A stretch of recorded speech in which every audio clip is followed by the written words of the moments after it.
มีแถมก็เจ้ามีแถมก็มีงาน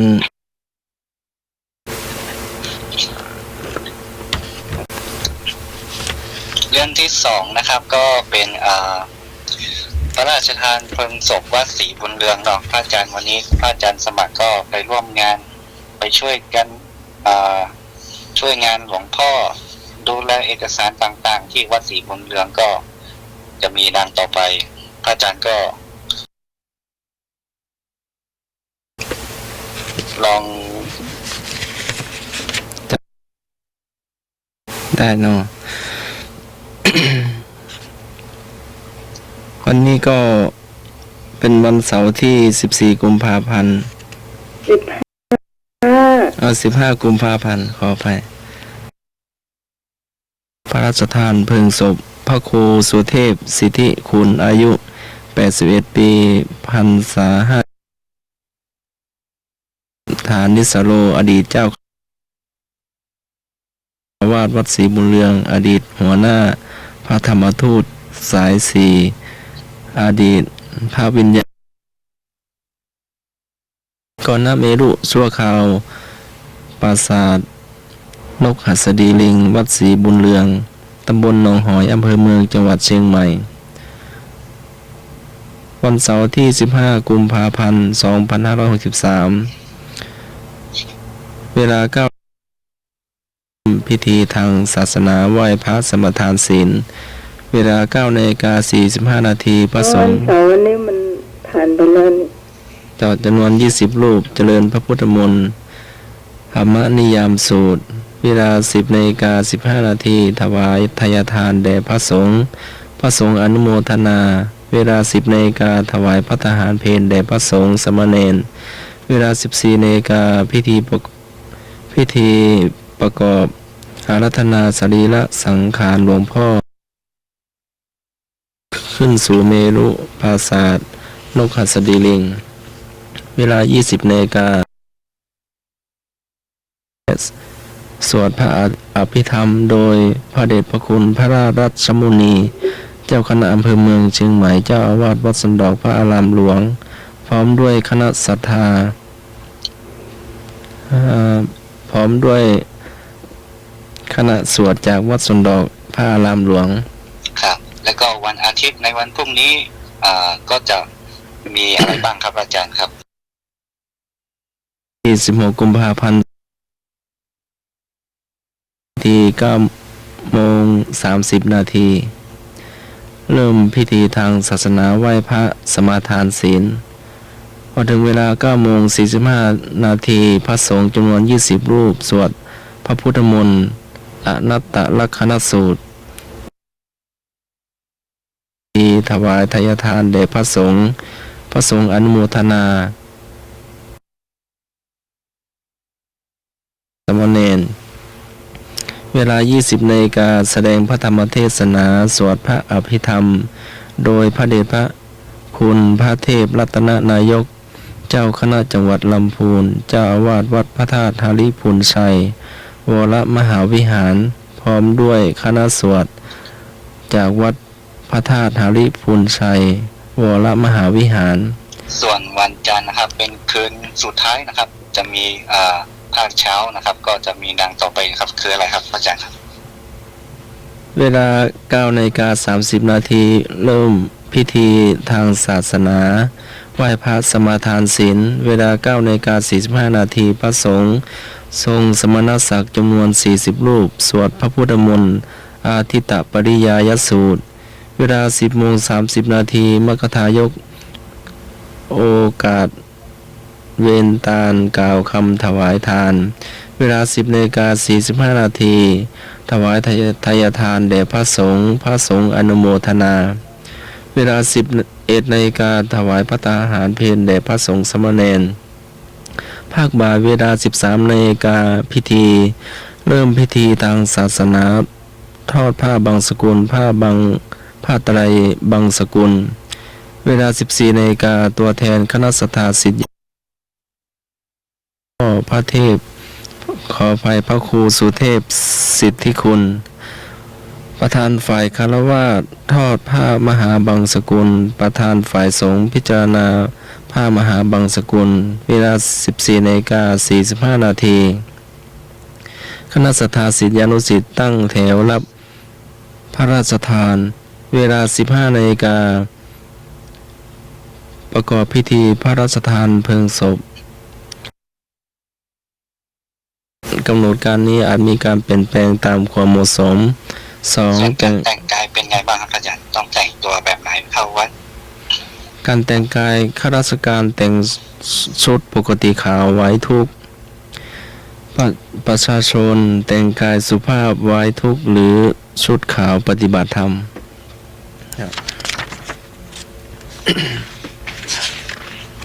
เจ้าก็ ตอนนี้นะครับก็เป็นกำหนดการแบบเข้าๆนะครับพระราชทานเพลิงศพวัดศรีบุญเรืองเนาะ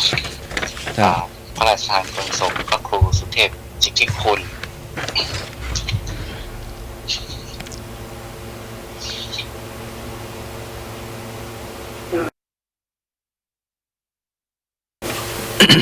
ผ่านไปแล้วนะเจ้า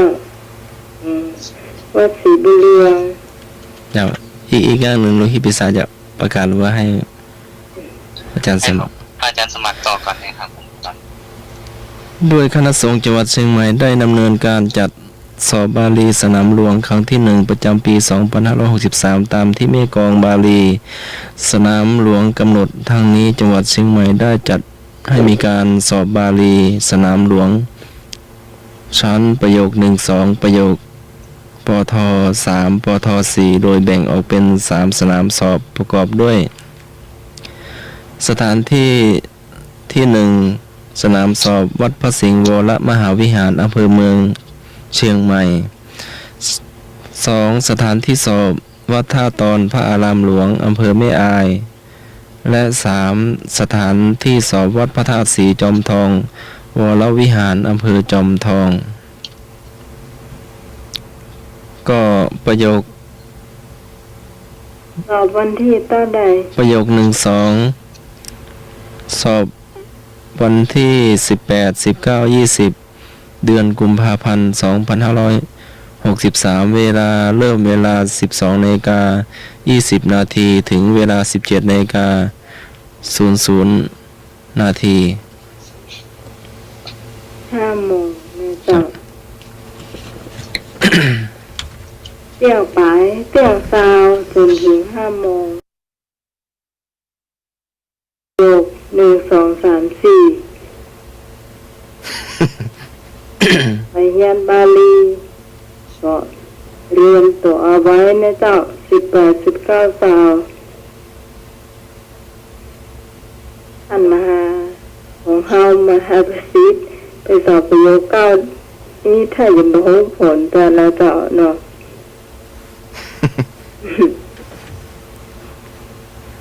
พี่ปีชา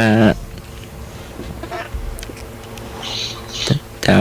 พักจำวัดหรือว่ายังไงต่อเนาะ ท่าน เห็นว่าเรียนอยู่ บา เนาะ ลีอ่ะ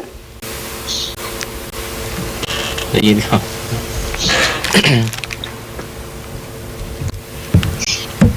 ฮัลโหล ยุดตอนแรกก็ ฮัลโหล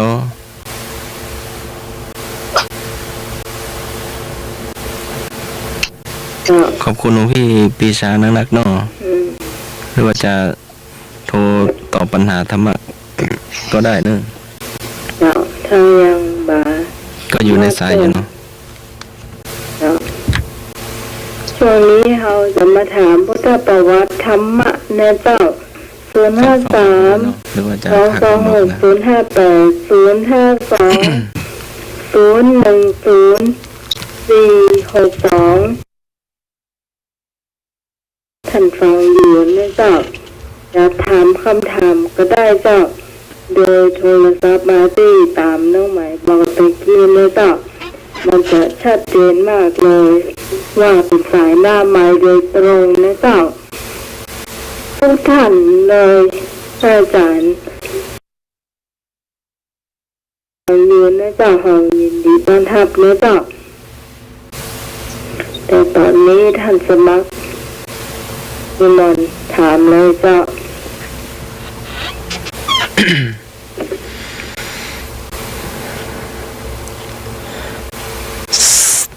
วิชาพุทธประวัติข้อหนึ่งถามว่า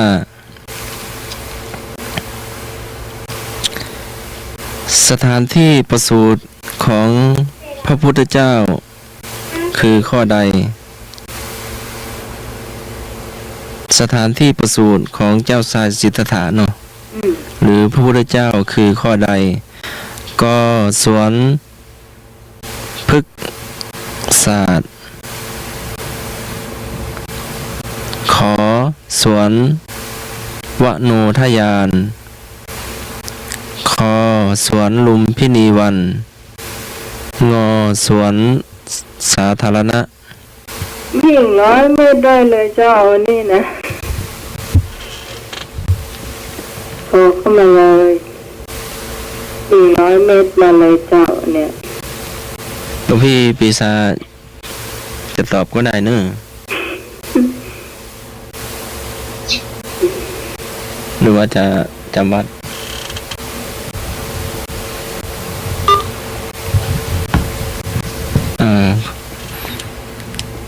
ก็ขอบคุณหลวงพี่ปีชาเนาะ226-058เจ้า3462ขอให้มาได้เลย อันนี้เป็นคำถามที่ง่ายมากนะเจ้า วันนี้เข้าก่อนรายการเพราะว่าอาจารย์พระครูสฟนน่าจะติดศาสนกิจเนาะ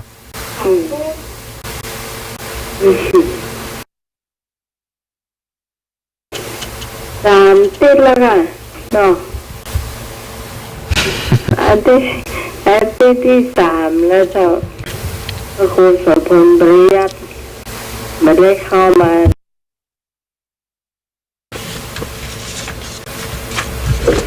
คุณผู้ฟังท่านไหนตอบได้ตอบมาเลยเจ้าเน่ไอ้หนุ่นก็ยังไปร้องผ้าอยู่เนอะคนที่มาเตือที่สาวตาบงตอบได้ตอบมาเลยแม่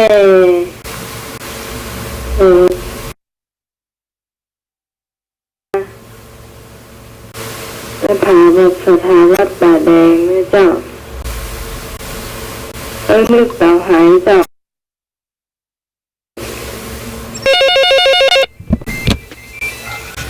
ครับผม เจ้า การท่าอาจารย์ครับ เจริญพร สมัครครับผมดีครับแต่สมัครเก็บเพื่อนนะครับ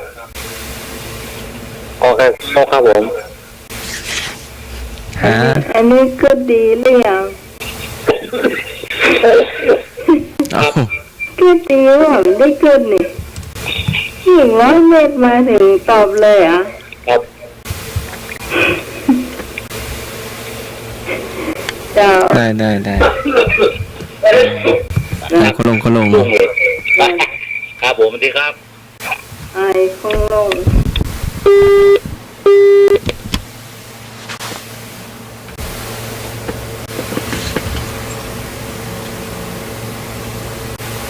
เดี๋ยวนะเจ้าคุณผู้ฟังสถานที่ประสูติของเจ้าชายสิทธัตถะในมันได้เป็นพระพุทธเจ้าตลอดสวัสดีเจ้าหน่อยนึก ผมขอบคุณวินีถูกหัวเนอร์ มาตัวเองมาตัวเข้ากับงาน ก็กันนั้นเอาพอไปเป็นอย่างก็ ก็ก็ยังหู พอใกล้อย่างท่านสมัคร กอไก่สวนพฤกษศาสตร์ สวนพฤกษศาสตร์จ้ะเรียนหู แม่นละมีสอสอ โอ้เอาไปส่วนลุง สอบ วิ ริสี นี จุ่มมาตัวเนาะมันจะเถิดเนาะเจ้าโอ้ อันนี้โซ่เลย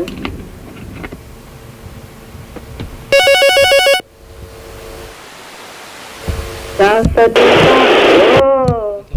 ได้นี่ เบอร์052010462 ฮัลโหล เจ้า เอาส่วนลุมพินีวันครับ สวนลุมพินีวันไอ้บ่าวของชายแม่ออน ครับ ตายแล้วผู้ชายล้วนเอาล่ะสามหนุ่มมาแล้วเจ้าแล้วผู้หญิงไหนหมดเนี่ย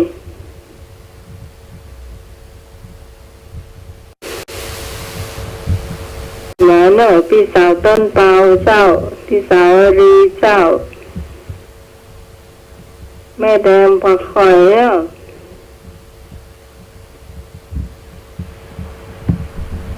พี่สุพิจังการนะเจ้า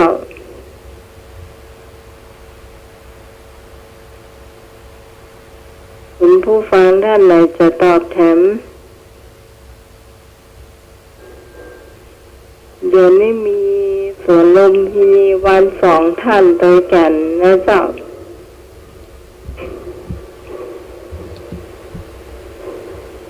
ตอบมาได้เลย พี่แสงวันรอพี่แสงวันหน้าวัดดอนตาลเจ้าตอบมาได้เจ้า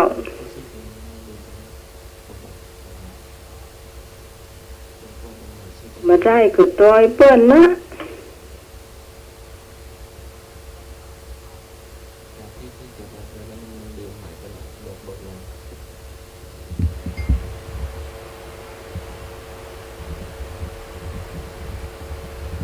มีแถมกระเจ้าคุณผู้ฟังที่จะตอบข้อนี้เจ้า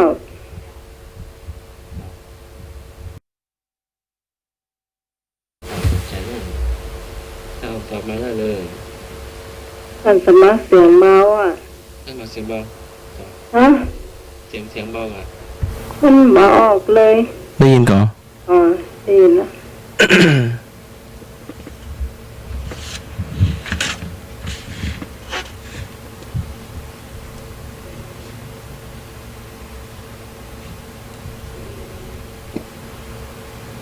มีแถมกระเจ้าคุณผู้ฟังเขาเฉลยบอกจะได้ไปข้อต่อไป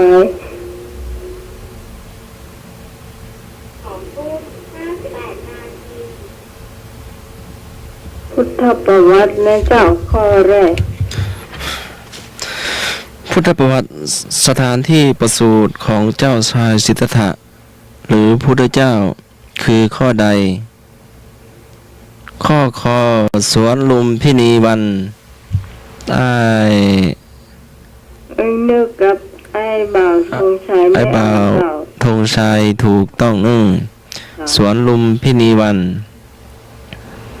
นี่หนุ่มพี่พระอาจารย์ปีศาจเนาะฝากมา พุทธประวัติข้อที่2ถามว่าเหตุการณ์ไม่คาดฝันขณะที่พระพุทธเจ้าประสูติได้แก่ข้อใด เหตุการณ์ไม่คาดฝันของเหตุการณ์ไม่คาดฝันขณะที่พระพุทธเจ้าทรงประสูติได้แก่ข้อใดกลมพัดแรงมากขอแสงอาทิตย์ถูกเมฆบังคอฝนตกชั่วขณะงอแผ่นดินไหว เหตุการณ์ไม่คาดฝันขณะที่พระพุทธเจ้าประสูติได้แก่ข้อใดนะเหตุการณ์ไม่คาดฝันในขณะที่เจ้าชายสิทธัตถะประสูติเนาะเกิดเหตุการณ์เกิดขึ้นเลือกตอบได้เลยกลมถูกเมฆบังคอฝนตกชั่วขณะงองูแผ่นดินไหวตอบมาได้เลย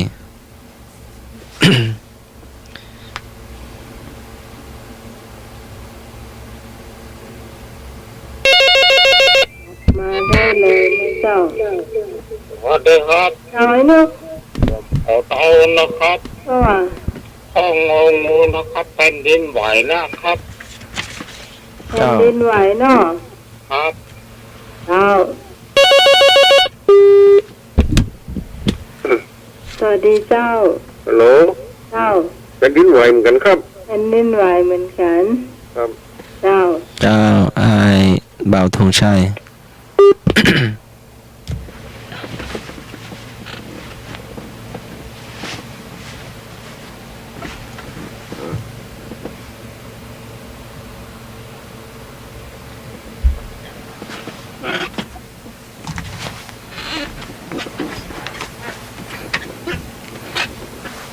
มันได้ด้วยเจ้า ต่อมาได้เลย053226 462พระอาจารย์ปีชาหลวงพี่ปีชาก็ได้เนอะ อ๋อ ครั เจ้า บผม โทรมาได้เนาะ เจ้า ดี เจ้า ครับ หนุ่ย เจ้าไอ้หนุ่ยเอาข้อใหญ่ เอาฝนตกครับผม ฝนตก ครับ ตกหนักหรือว่าตกปล่อยๆหรือว่าตก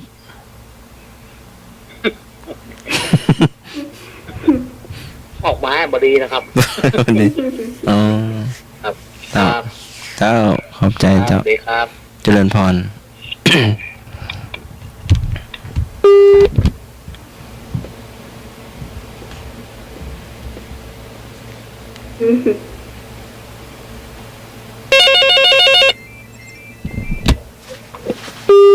เอา กดรับหลุดไปเนอะโทรมาใหม่ได้ 010462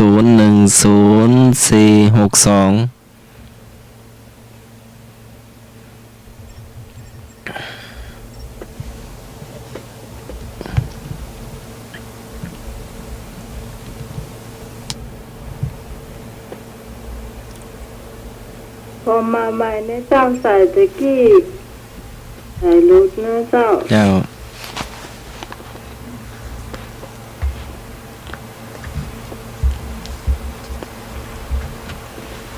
ตะกี้ก็เป็น ตอนแรกก็ว่าจะพุทธประวัติพอดีพระอาจารย์ปีชาได้มา พอมาใหม่เนี่ยเจ้า ช่วยประชาสัมพันธ์นะ 0520104662เจ้า0532260058มาโทรเข้ามาได้นะเจ้า รอคุณผู้ฟังอยู่เนาะ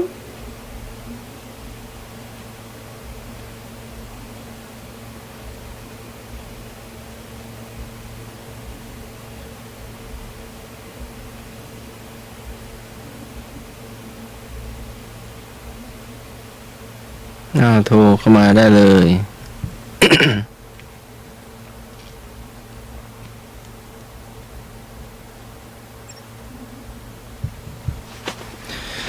0532260058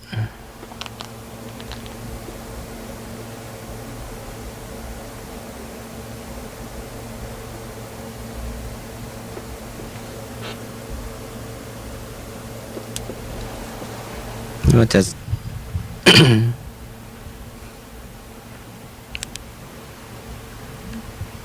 สมณเณรก็ได้เนาะหลวงพี่ปีชาก็ได้พระอาจารย์ครูบาอาจารย์ก็ได้เนาะเป็นคำถามพุทธประวัติ ถือว่าเป็นคำถามง่ายๆที่เคยถามแล้ว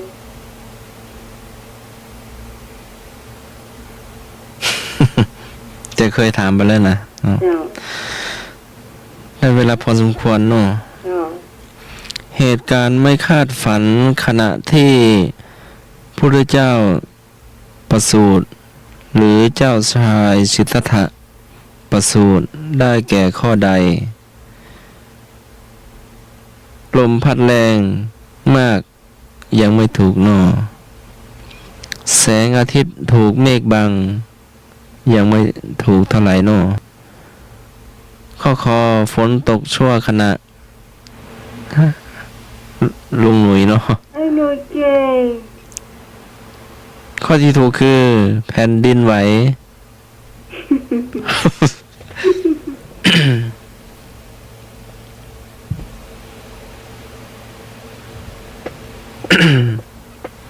ผิด2 ข้ออะไรหนึ่ง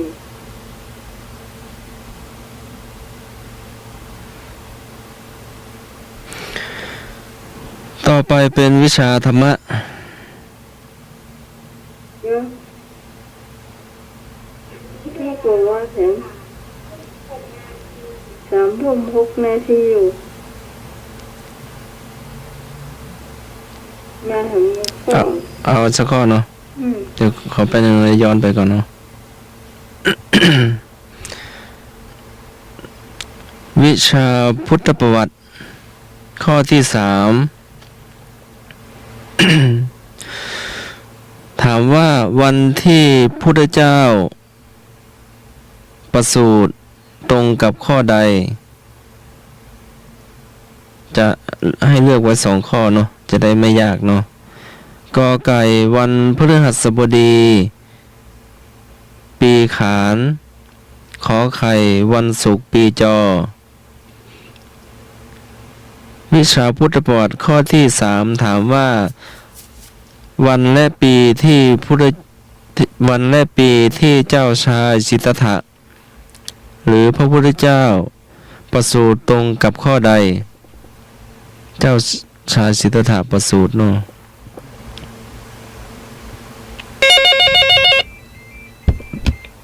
สวัสดีครับ เจ้า ผมขอเตาผมมาเลิกครับ เจ้า สุปีจอ พระมหาเดียวข้าเจ้าสาธุเจ้าตั้ง เจ้าได้ ครับ เจ้าอายนึก วันศุกร์ปีจอเนาะ อ๋อมาต้องเดียวเนี่ยเบอร์นี้เดียวน้องโกดองกันเลย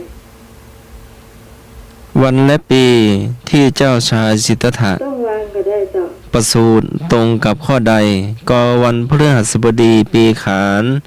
ขอไข่วันศุกร์ปีจอ โทรมาได้เลย053226058052010462ใจครับ ตั้งเลย ปีขานครับ ก็ไก่วันพฤหัสบดีปีขานโนอายบ่าวธงชัย เจ้า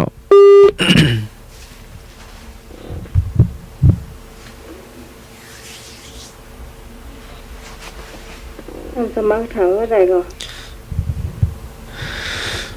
วันและปีที่เจ้าชายสิทธัตถะประสูติตรงกับข้อใด กอไก่วันพฤหัสบดีปีขาน ขอไข่วันศุกร์ปีจอ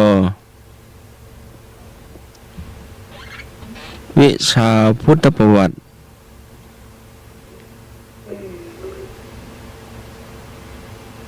ข้อที่3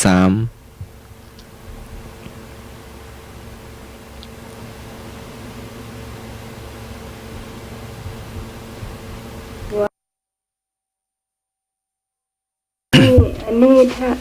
เคย นึกถ้านึกเดาว่าค่อยอ่ะ นึกเอาข้อขอไข่ สุก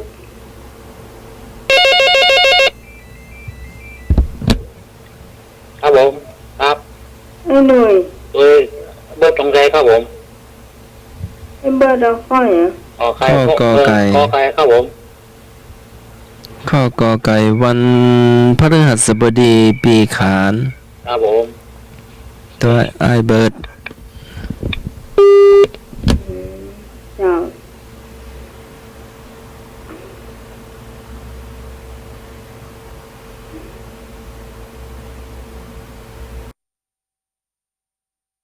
นี่ผู้หญิงหายหมดนะ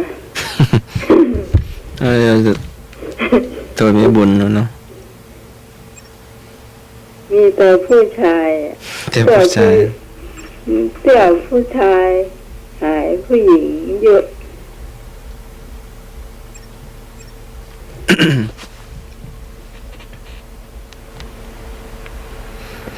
0522058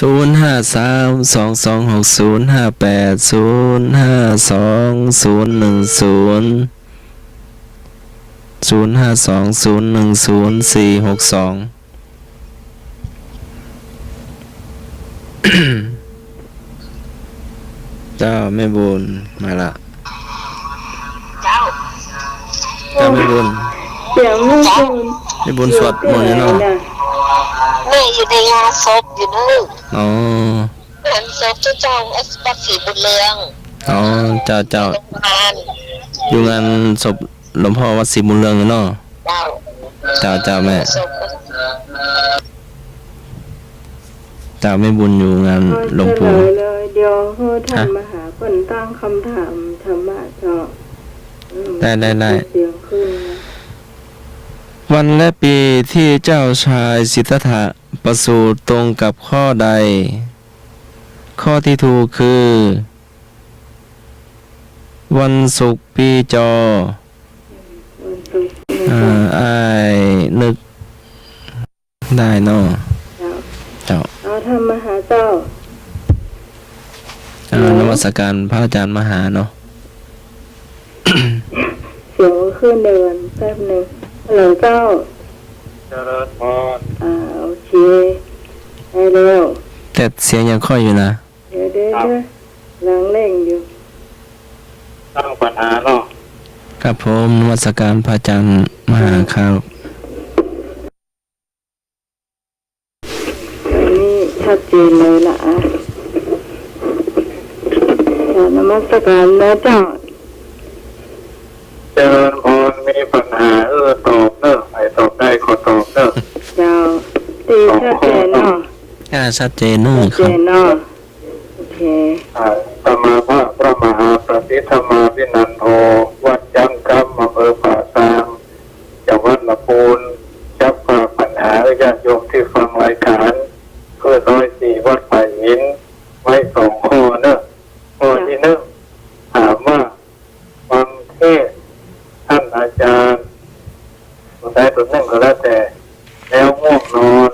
จะทำอย่างไรวันปัญหาสำคัญฟังเทศน์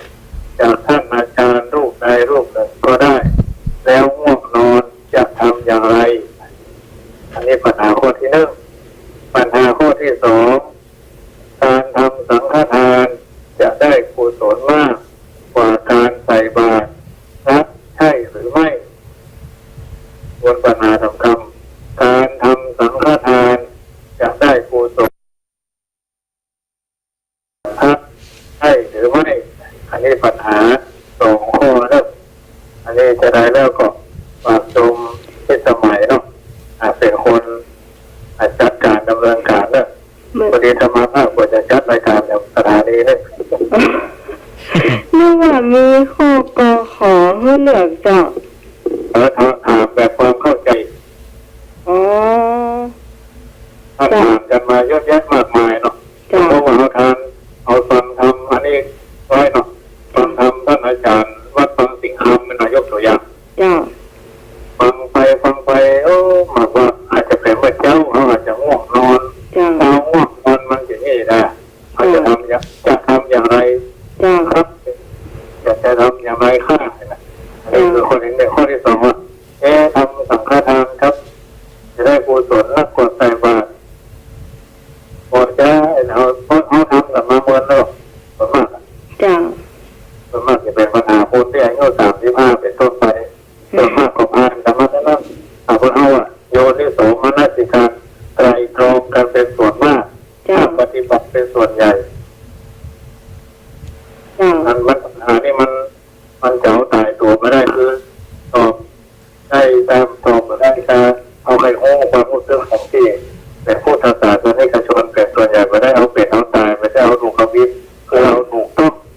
ได้ใกล้ความถูกต้องหรืออาจจะเพียงใกล้เคียงอาจจะถูกเป๊ะก็ได้มาแล้วแต่นี่นะ เจ้า ปัญหาได้สบายไม่ต้องเครียดไม่ใช่เป็นวิชาการส่วนมากจะเป็นปฏิบัติการเป็นส่วนมากนะ อย่างข้อแรกมี ภัยฟังพระพุทธเจ้าสอนโมกขลานะ ก็ได้ ก็ได้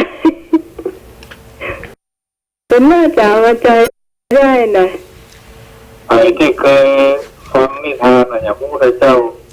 ทรงเล่าว่าดีว่าอุบาสกเขาปัญจอุบาสกกับอุบาสก5 คนนั่นก็ได้หรอกมีอย่างพวก5 คนนั้น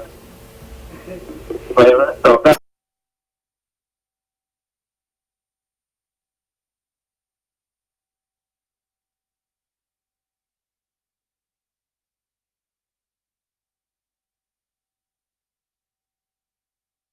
น้อยนานที่เป็นมหาปรริญญาไม่ต้องง่าย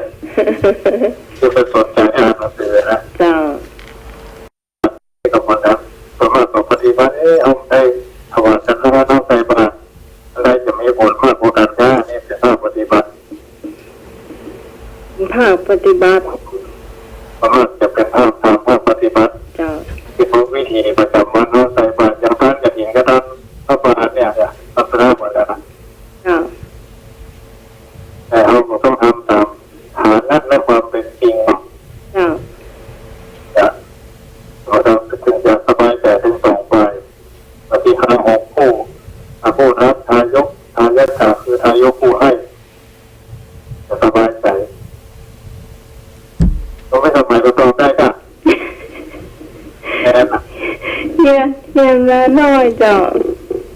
เฮียนมาน้อยแต่เฮียนมาหมด มั ละ นโอ้จะเฉลย เจ้าเป็นละ อันเจริญพรขอตรวจจัดรายการมาที่อื่นต้น อ๋อเจ้านมัสการเจ้า มันโอ้หลังจากจบรายการแล้วก็จะเฉลยเนาะ นมัสการครับ อ๋อ เจริญพรนะ เจ้า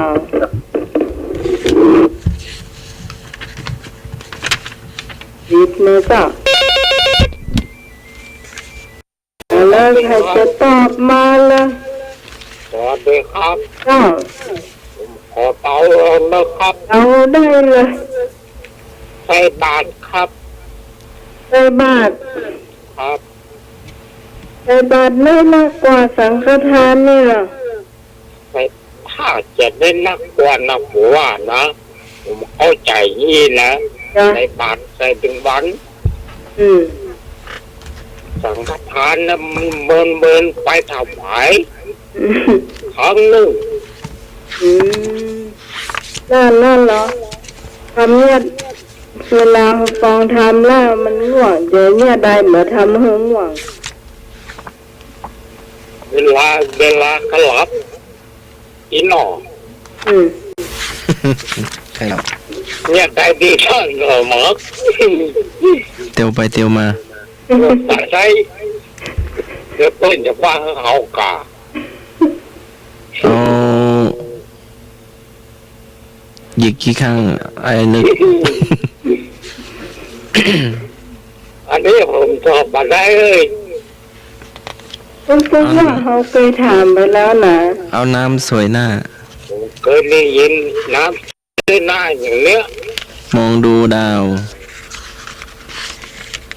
ยืดเส้นยืดสายอย่างเนี้ยผมเคยได้ยินแล้วเหมือนกันนะ เขาเคยถามเรื่องพระพุทธเจ้าต้องเป็นสอนทำโมกขลานะเวลาง่วงอะ ครับไม่ละผมเป็นเรื่องเฮ้ยพระพุทธเจ้าสอนว่าใดหาเดยวกันเนอร์ก่อนเนี่ย มันมาแล้วนะ มีคนอื่นตอบกันนะครับ เจ้าเป็นยัง ข้อนี้ผมแบบ เดี๋ยวถ้าเพิ่นตอบถ้าเฮาตอบบ่ได้เดี๋ยวพวกเพิ่นจะมาเฉลย ครับ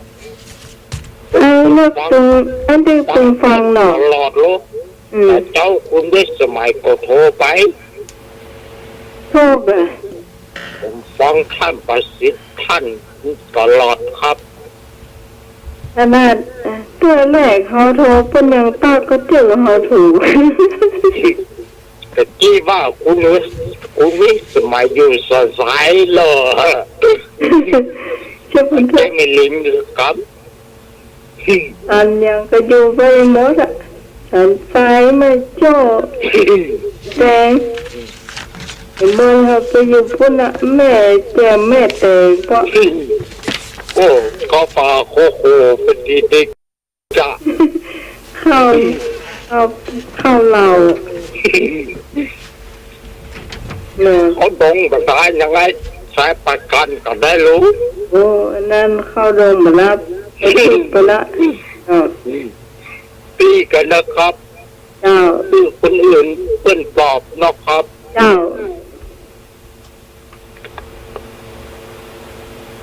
มันมาได้เลยมีระดับปริญญาแปดแล้วเจ้าปท8อำเภอมาถามเขาวันนั้นว่าสวนดอกนี่ก็ท่านในอย่างน่าสมัครที่ปท8เหมือนกันได้ก็ตั้งคำถามมาถามพี่ก็ตอบมาได้เหมือนกันนะโอ้เจ้าวันละครับพอดี แม่ รักษาพระท่านสมัครแล้วก็น้องพิสมัย เจริญพรแม่กัน อันตอบสังฆทานค่ะ สังฆทาน ค่ะ อันนี้แม่กันหากระเจ้า เจ้า แม่กันหาโทรศัพท์เป็นยัง ฮะ แม่กันหาโทรศัพท์เป็นยังโซ่สา คนหน้าก็ว่าเหอะมันโผล่หน้าเข้าไป เนาะ โทรไม่ได้กับบัตรติดไม่ได้กับบัตรติดอ่ะ โทรสายหนึ่งบัตรติดโทรเห็น แม่ สายห ผ นึ่ ม ง ตั้ง4-5เตื้อกับบัตรติดสักเตื้อได้บัตรติดมันก็ติดกับโซ่เลยเจ้าสวัสดี เจ้า เจ้า เจ้าแม่กันหา เจ้าแม่กัน มาแล้วเจ้าแม่กันหา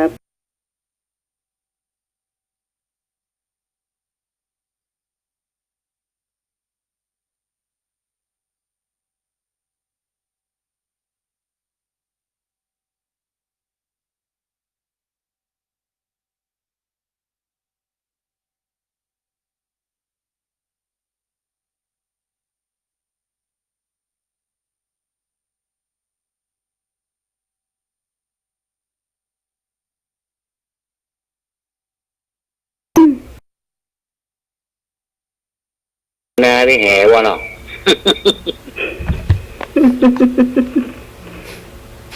แค่ใดมันตื่น ต้องรับนอนว่าเดี๋ยวคืนพวกเจ้าตื่นเก่งอะครับ ข้อ2ใส่บาตรกับอันสังฆทานผมว่าสังฆทานนะครับสังฆทานนักอย่างพวกโป้เล่นวะ จ้า ครับ ของแห้งแล้วหรอกินได้เบิร์นอย่าง แต่บ้านนี่มาใส่วันเดินนี่เอาลูกเจ้าผู้กตันอะไรอ่ะลูกเจ้ามาจะดีมงนั่นแน่น่ะจะมาเข้าใช่ไหม เข้ามาซุกเนี่ย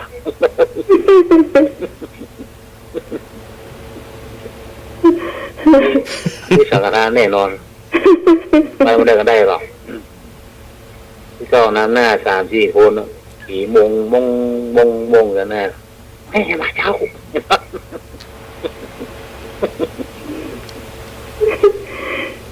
ครับสวัสดีครับ เจ้า ท่านได้ข่าวที่พูดว่าเอาพวกปลาครับผม เดี๋ยวก็ ที่ว่าปลาให้น้ำปลาที่ย่างเพื่อนเนี่ยใช่ป่ะไอ้ตัวนี้อ่ะ ใช่ได้นั่นว่า เจ้า ตุ่มเจ็บ ครับเสียงมึงอะด่ะ ใช่ได้เหมือน ครับฮัลโหลครับใส่บาทครับ ฮะ ใส่บาทครับ ไปบาท ครับ ถามว่าเหนื่อยหนุ่ยอันนั้นว่าตุ่มเจ็บมหาวิหาร เจ้า มันจัดคนละวันกัน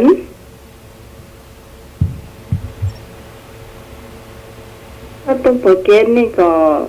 ที่ไก่นะเจ้าจากบ้านน้องใหม่ไปสักประมาณ4 กิโลประมาณนั่นเจ้ามีน้ำไม่เข้ากั้นไว้ไม่ได้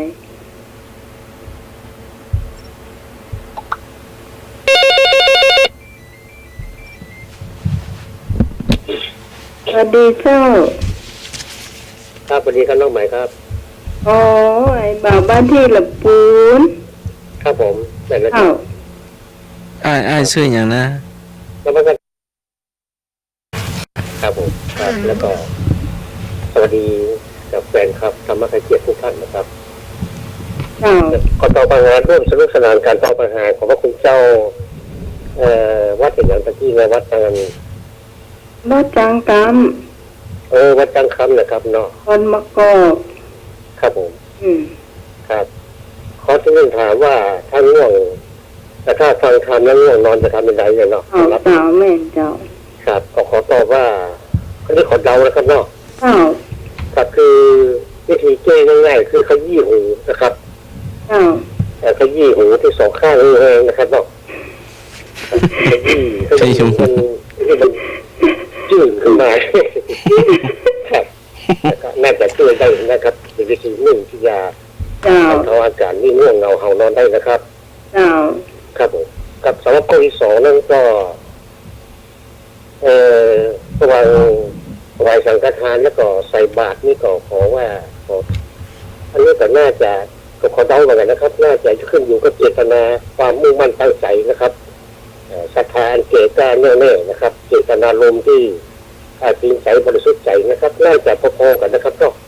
เจ้า ครับน่าจะได้บุญถึงสองอย่างนะครับ คือว่ามันก็ขึ้นอยู่กับเจตนานะครับนะการทำไมบุญสำเร็จด้วยกันการบริจาคการอะไรเนี่ยครับ ประมาณนี้นะครับเนาะ เจ้า ครับสวัสดีครับครับ เจ้า เจ้า บ่าวจีรักบ้านที่ละปูนและเจ้า เจ้า นี่นะเจ้า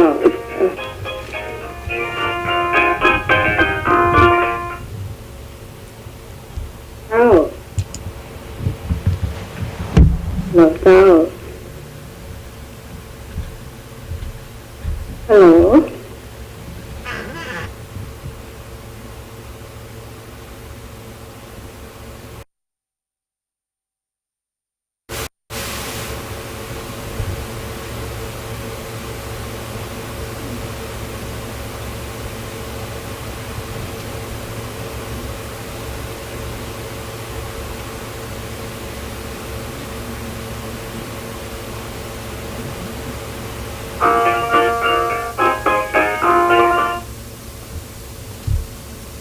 เจ้า ไอ้น้องไหม เจ้า จับ คุณโยม สาพักสมาธิอาจารย์เจ้า เจ้า จับไม่นานมาแบบนี้ของพี่สุดตอนที่มีคนสักถามนะครับจับ อ๋อท่านมหาประสิทธิ์ว่าจังกรรมบรรถาไว้ ว่าเวลาง่วงฟังธรรมแล้วง่วงนอน ฟังธรรมพระท่านไหนก็จ้างด้วยในสถานีวิทยุ หรือว่าเอาไปฟังเทศน์ที่ไหนอ่ะเวลาง่วงนอนแล้วเขาจะทำอย่างไรแก้วิธีไหนที่เหมือนง่วงนอน มีตัวของกระจับ มามีให้เลือกเจ้าข้อที่สองก็คือการใส่บาตรรับการไปทำสังฆทาน อันไหนได้บุญมากกว่ากัน มีสองข้อเจ้า จับที่ฟังธรรมแบบง่วงกระจับ เจ้า มันจะนั่งแล้วก็จะชอบคอเป็นจับจะชอบคอที่เวลาเป็นเตะอ่ะ เวลาชอบคอนะจะเป็นคนชอบคอปากตอนที่เป็นตอนที่เป็นเตะแล้วจับ เจ้า จะชอบจ้องคออะไรอ่ะแล้วจะทำมาบอกมาจับถ้าเขานั่งมือนั่งอย่างนี้เอาหูฟังอย่างเดียวนี่นะมันจะง่วงอันนี้เป็นวิธีแก้ของนอนนะจ๊ะ เจ้า จ้ะถ้าใส่บาตรกับใส่สังฆกับปานสังฆทานนะจ๊ะ เจ้า มันจะได้บุญเหมือนกันเนาะแต่อันนี้ตรงของคนมากนี่ก็จะว่าทำสังฆทานแก้หาเจ้าแต่ใส่บาตรนี่ก็จะได้บุญอย่างไรเจ้าอาจารย์ทั้งสองเลยเหรอ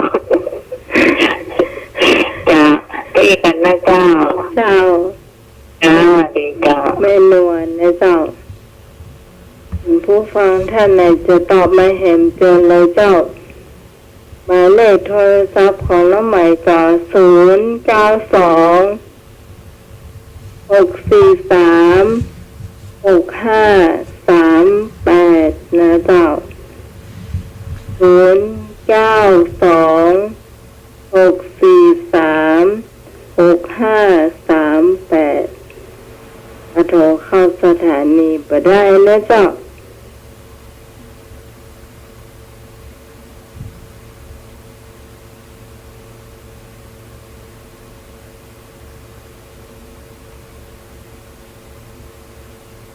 สำหรับผู้ใหม่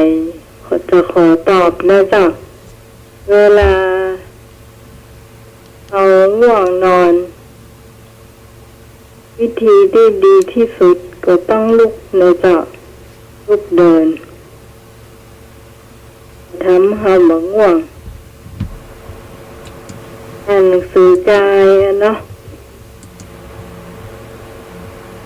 ลองฟังอยู่ดีๆอยากฟังวิธีลุกก็เหมือนกันเจ้า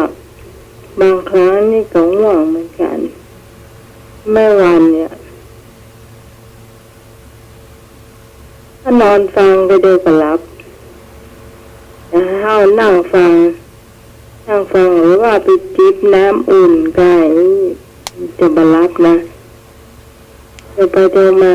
อันนี้บลับสำหรับข้อที่สองใส่บาตรครับสังฆทานการทำสังฆทานน่าจะได้บุญมากกว่าอันนี้เป็นคำตอบที่น้องหมายตอบเองเนอะบ่ได้มันมีความรู้สึกว่าคำตอบของเราเองเนาะบ่ได้ไปถามคนหูเนาะเดี๋ยวมันพูดเพิ่มท่านมหาบริษัทเป็นมาตอบเองนะเจ้าอาจจะถูกก็ได้นะอันอย่างที่มันไม่มีช้อยเนี่ยมันตึงยากเนอะรู้ฟัง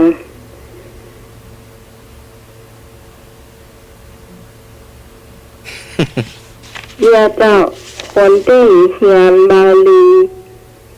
มันจะมี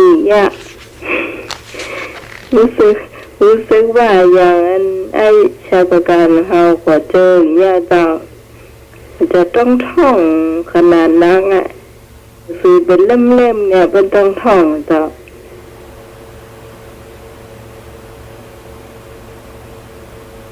หลวงพ่อเธอนี่ก็ไถ่ลงมาละต้องมาสอบละ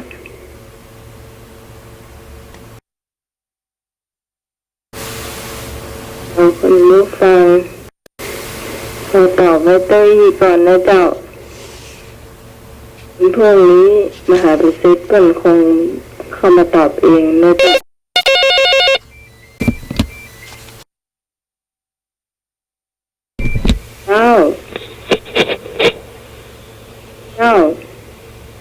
ฮัลโหลครับนมัสการท่านสมัครเนาะสวัสดีน้องใหม่ครับไอ้เบาดอกแดงครับเริ่มพอการที่นั่งฟังครั้งมาใครรับนั่นนะครับเพราะผมมีสมาธิตัวครับใจเขาแบบต้องวอกแวกเนาะคนนึงเขามีสมาธิมันแบบใครรับแล้วน้องใหม่นะครับข้อที่สองนี่การใส่บาตรนี่เนาะบางครั้งเนาะคนเฒ่าสมัยตะกอนเนาะตัวก็จะแบบมีเงินเนาะไปซื้อสังฆทานสมัยก่อนเนาะข้าวอยู่ก้อนน้ำอ้อยแว่นเนาะตัวกระจายบาทเนาะเพราะว่าตุ่นมันมีเงินเนาะคนตะกอนเนาะทำกับข้าวตะกอข้าวอย่างโง่เนาะก็ให้พอๆกันเนาะแต่สมัยก่อนนี่ยอมถ้าว่าสมัยก่อนนั้นหนีนะน้องใหม่เนาะอันเจ้าเนาะแล้วน้ำอ้อยอย่างแว่น เป็นอย่างครับ แต่เดี๋ยวนี้มันบ่ค่อยมีในงานนะ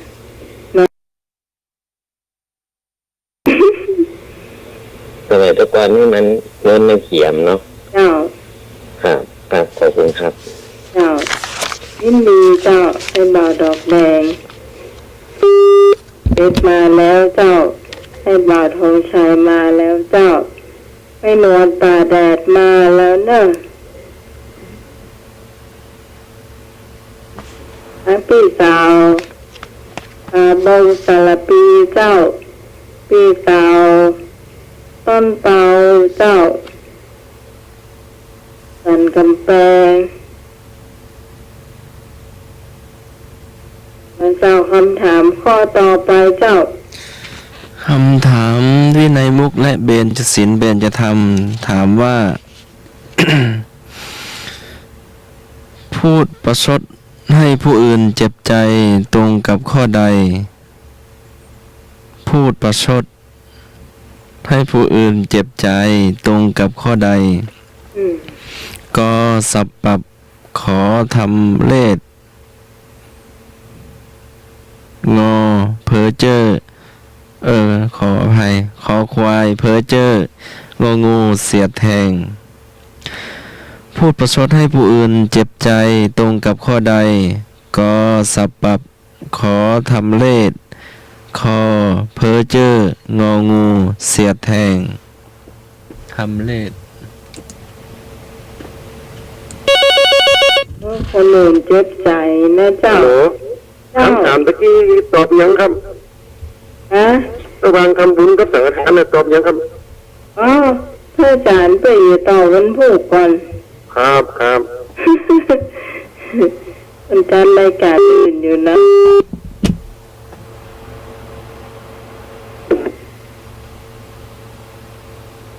เงินเปิ้นมาตอบเจ้ามันพูดก่อนเปิ้นจะตอบขอคอยฟัง ทำเลขนี้ได้แก่พูดมุสาเล่นสำนวน เช่นคนที่วิ่งหนีเขามาเมื่อผูกไล่ถาม ผูกไล่มาถาม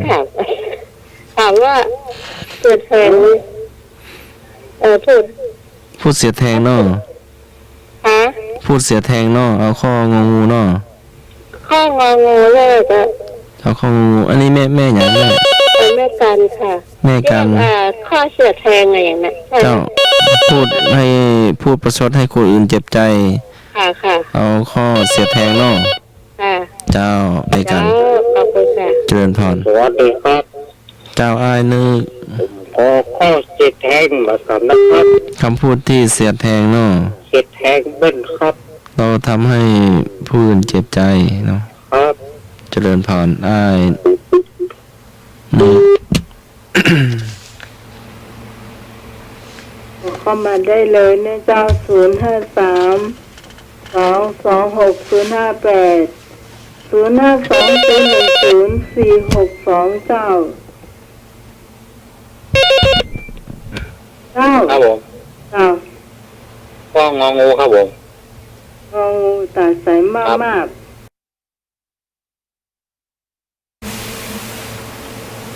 ปันนำเป็นตัว ครับ วิ่งได้อยู่เนาะ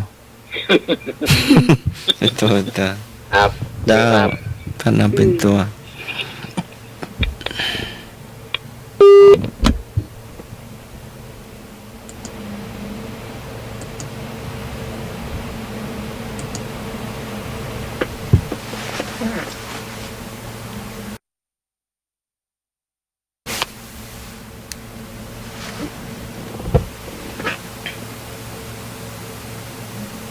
มีเด็กพระเจ้าให้บ่าวดอกแดงตอบมาหรือยัง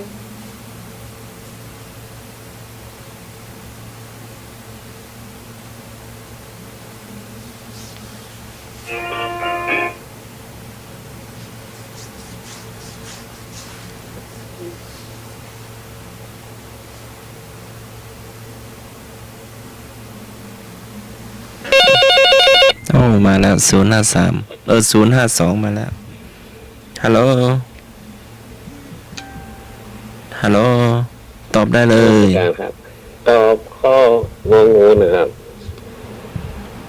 ตอบข้องงู เจ้าได้ ครับขอบคุณครับ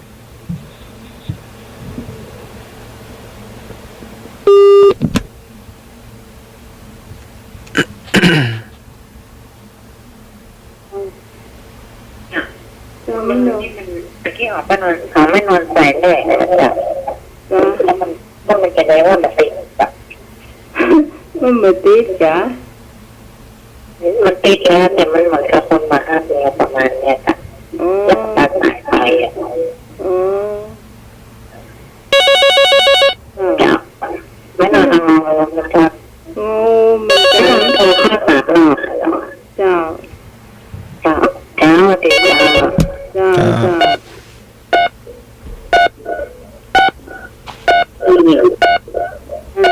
มันเป็นยังไง ตอบได้เลยไม่ต้องกดโทรศัพท์เล่นฮะ ติดแล้วติดแล้ว ติดแล้ว ตอบได้เลยแม่ เจ้าสวัสดีเจ้าสวัสดีเจ้า ฮัลโหลโทรจากไหนเนาะ เจ้าได้ยินก่อน ตอนนี้อยู่ในสายแล้ว อยู่หน้าไม้แล้วเนอะ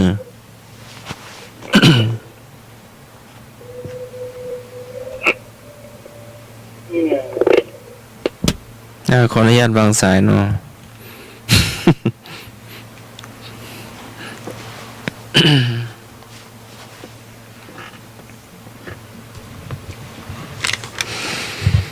เฮ้ย คำถามวิชาวินัยมุกและเบญจศีลเบญจธรรมข้อที่หนึ่งถามว่า พูดประชดให้คนอื่นเจ็บใจตรงกับข้อใด ให้คนอื่นเจ็บใจ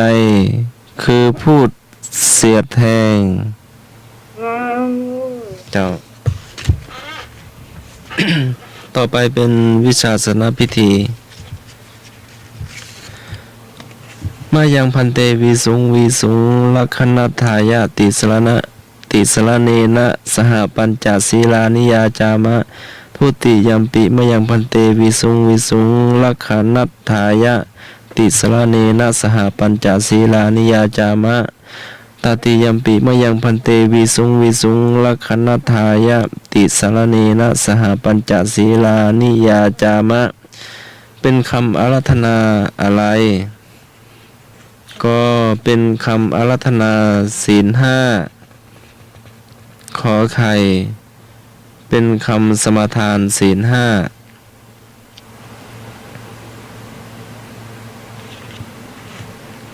โอ้เข้ามาได้เลยเนี่ยเจ้า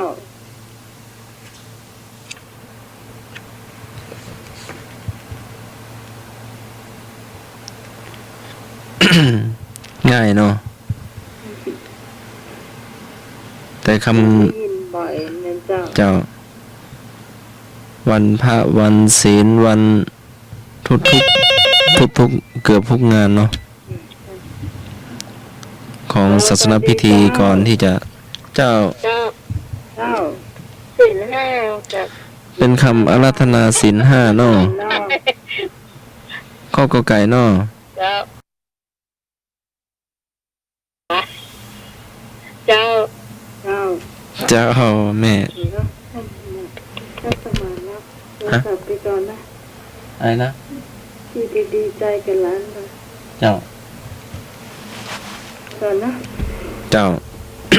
เอาตอบมาได้เลย053226058052010462ขึ้นต้นด้วยคำว่ามะยังพันเตวิสุงวิสุงลักขณัฏฐายะติสรเนนะสหปัญจศีลานิยาจามะทุติยัมปิมะยังพันเตวิสุงวิสุงลักขณัฏฐายะติสรเนนะสหปัญจศีลานิยาจามะตติยัมปิมะยังพันเตวิสุงวิสุงลักขณัฏฐายะติสรเนนะสหปัญจศีลานิยาจามะ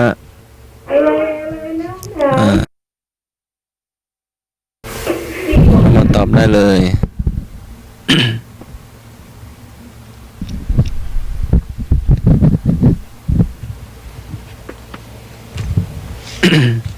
ส หล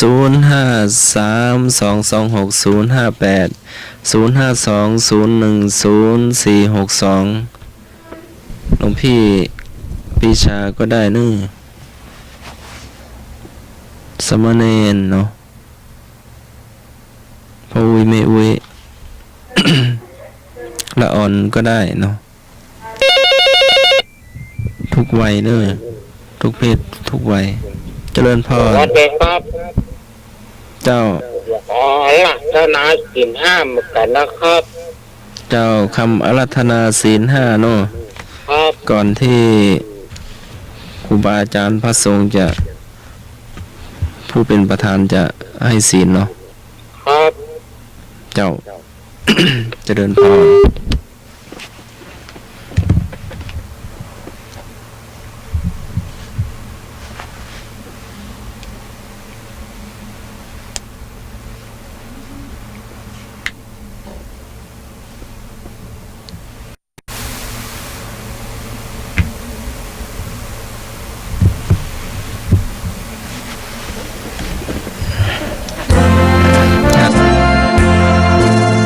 เราจะเป็นช่ว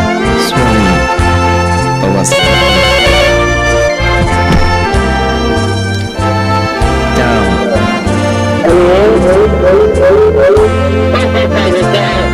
ข้อขอไก่นอแม่ แม่ แม่ แม่เป็นอยู่แม่ แม่บัวเขียว เจ้าเจริญพร เที่ยวพเน บัวเขียวมาแล้ว สอบพรพนาลัยลมหนาวไกลเพลินใจเจริญตา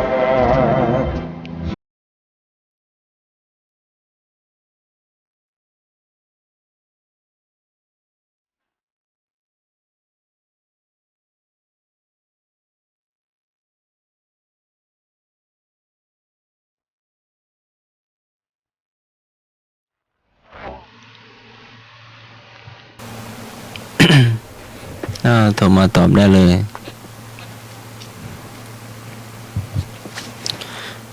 ได้เวลาพอสมควรเราจะได้เฉลยเนาะ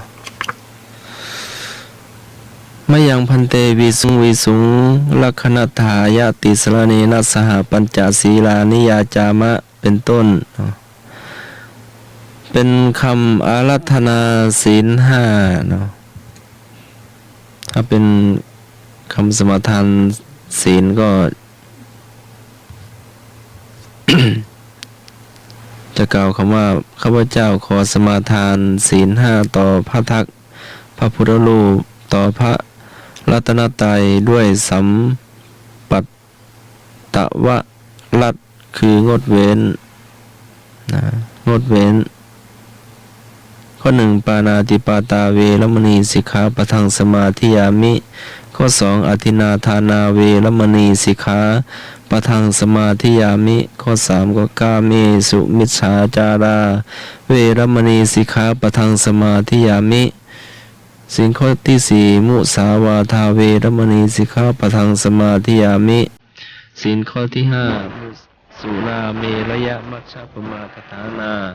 เวรมณีสิกขาปะทังสมาธิยามิปะทามังสัมมาสัมพุทธังชีวิตังยาวะนิพพานังสรณังคัจฉามิ ข้อ 1 ข้าพเจ้าจะไม่ฆ่าสัตว์และไม่ทรมานสัตว์ให้ได้รับความทุกข์เดือดร้อนศีลข้อที่ 2 ข้าพเจ้าจะไม่ลักขโมยไม่ฉ้อโกง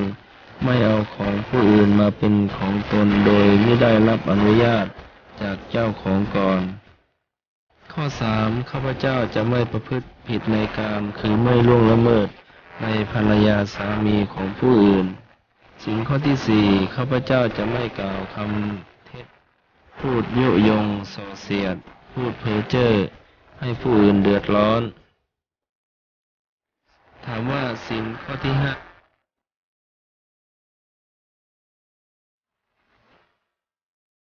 โยมท่านไหน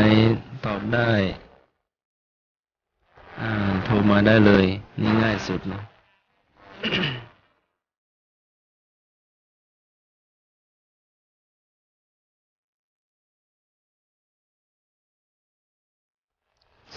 ข้อที่ห้า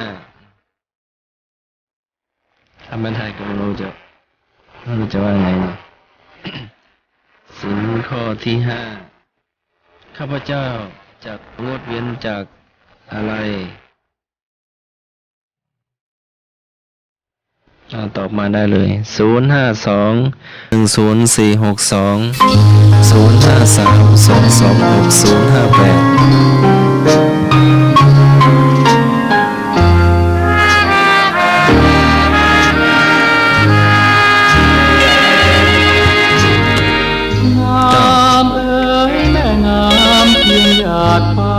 เจ้าแม่ตอบว่าจะได้ศีลข้อที่ห้า วุฒิตุลาแล้วก็อย่างละยาเสพติด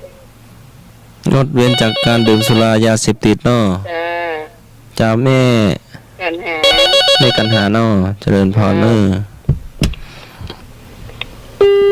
ฮัลโหล หรือ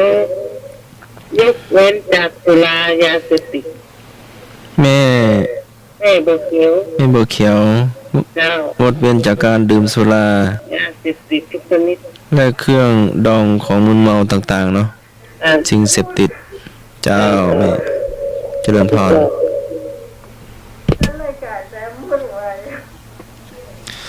เจ้า เฉลยศีลข้อที่ห้าข้าพเจ้า จะเว้นจากการดื่มสุราและเครื่องดองของเมาต่างๆข้าพเจ้าขออานิสงส์แห่งศีลนี้ได้คุ้มครองปกป้องให้ข้าพเจ้าปลอดภัยในทุกที่สถานอายุยิ่งยืนนานมีความสุขความเจริญรุ่งเรืองคิดสิ่งใดปรารถนาสิ่งใดทางที่ชอบที่ควรจะจงสมปรารถนาทุกประการข้าพเจ้าขอถือองค์ปฐมสัมมาสัมพุทธเจ้าว่าเป็นที่พึ่งตลอดชีวิตจนถึงพระนิพพานคำถามต่อไปเป็นวัดพระธาตุดอยสุเทพราชวรวิหารพระอารามหลวงชั้นโทสนิทราชวรวิหารตั้งอยู่ในวัดมีความสูงจากระดับที่ราบเชียงใหม่ราว689 เมตรและมีความสูงจากระดับน้ำทะเลปานกลาง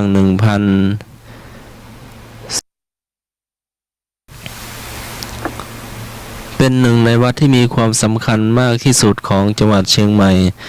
ก่อสร้างตามแบบศิลปะล้านนามีเจดีย์ทรงเชียงแสนฐานสูงย่อมุมระฆังทรงแปดเหลี่ยมปิดด้วยทองจังโก2 ชั้น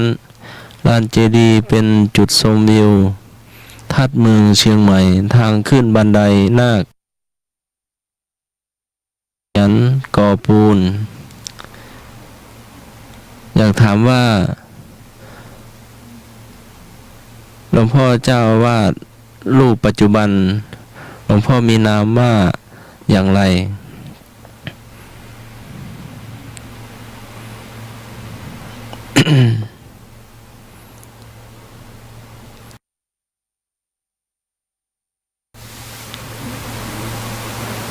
น่าจะตอบได้ยังมั่งเนาะน่าตอบฮะอะไรนะถามว่ายังไง ชื่อหลวงพ่อเนาะพระเดชพระคุณหลวงพ่อเนาะเจ้าวาดรูปปัจจุบันเนาะ จะยากไปก่อนถ้ายากเราจะได้เฉลยแล้วก็จะเปลี่ยนคำถาม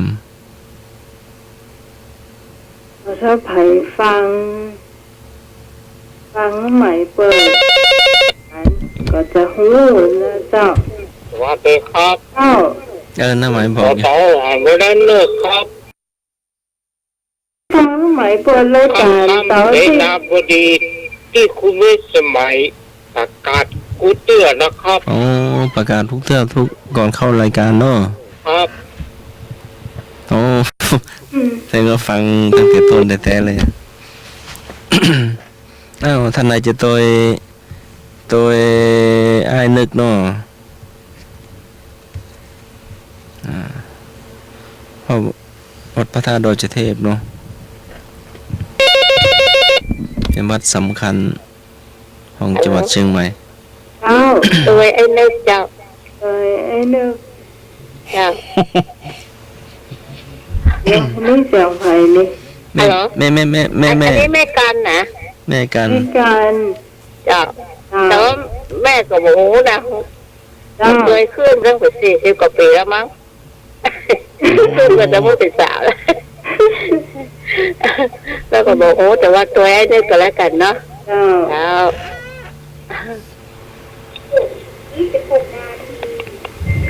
เจ้า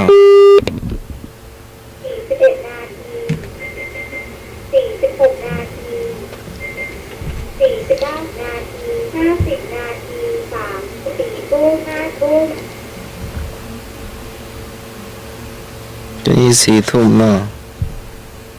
ก็ไปต่อจากนี้ก็จะเป็นช่วงเนี่ย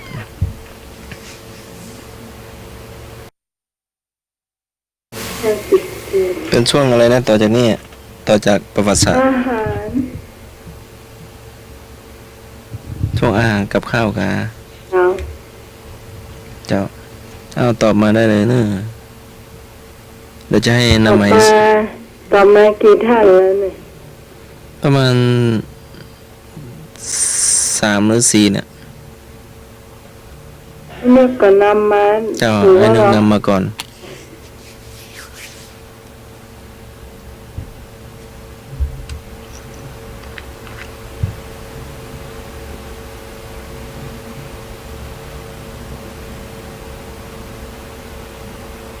ทำมาได้ไหมเจ้า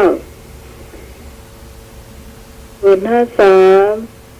058 052 010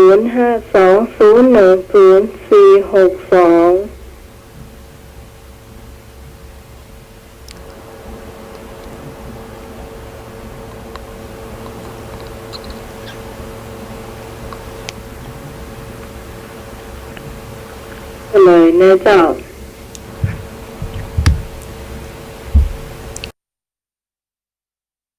อ่านชื่อหลวงพ่อพอดีเป็นคุณหลวงพ่อชัด พระธรรมเสนาบดีนะเจ้า หลวงพ่อตำแหน่งรองเจ้าคณะภาค7รูปที่1เนาะเจ้าตำแหน่งห่างคณะสงฆ์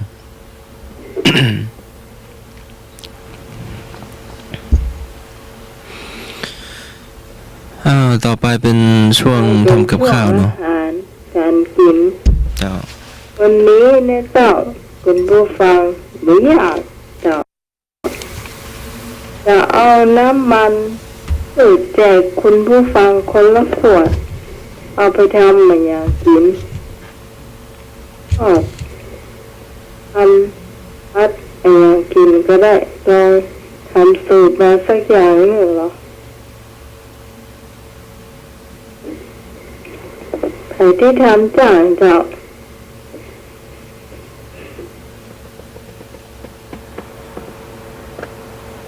แค่อย่างในเจ้าต้องอยาก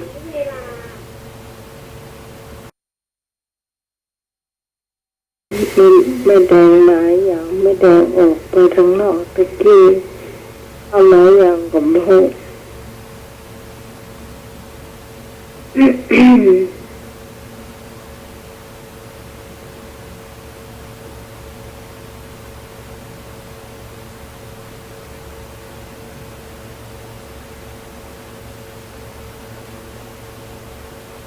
มีแต่เจ้าให้เลือกเหรอ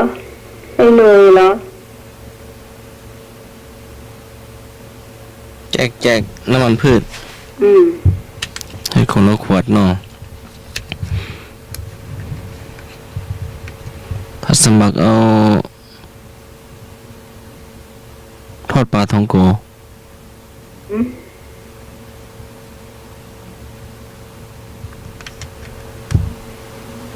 ทอดปลาท่องโกเลยทำปลาท่องโกเป็นนะ มันเป็นกับข้าวกับปลาของก่อนหรือเป็นขนม มันก็ต้องทำปลาท่องโกเป็นอะ น้องทำไม่เป็น ไม่เคยงั้นก็ ทอดไข่เอา ทอดไข่ ก็เอาไข่มาเนาะ เอาไข่มากิ มาน ฟ ตี อง สัก2 ฟอง ฟอง แล้วก็เปิดไฟ แล้วก็ล้างหมู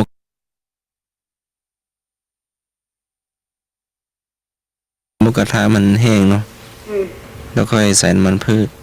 อืม แล้วก็ใส่หัวเทียม ตีไข่ให้เข้ากันกัน ตีไข่ให้เข้ากันก่อน กระเทียมนี่ใส่ในน้ำมันพืชเลยเนาะ แล้วก็ไข่จะใส่อย่างพ่องน้ำปลา ใส่น้ำปลาใส่ผักชีก็ได้ ฮะ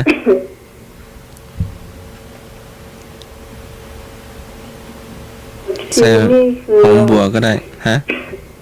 ผักชีที่ปลูกในสวนตอนเช้าๆอะ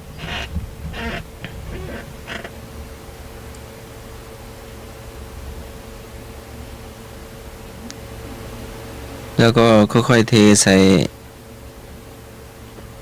หม้อกระทะ ต้องรอให้หม้อมันร้อนก่อน เจ้า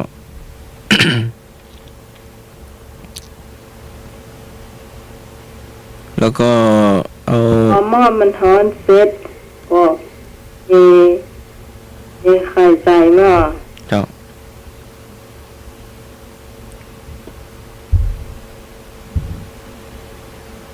แล้วก็กระจาย เอาตะหลิวค่อย กระจาย ๆค่อยๆพลิกเนาะ หรือว่าคนไปคนมาก่อน เบิกถ้าพริกมันก็แล้วก็เอาก็ต้อง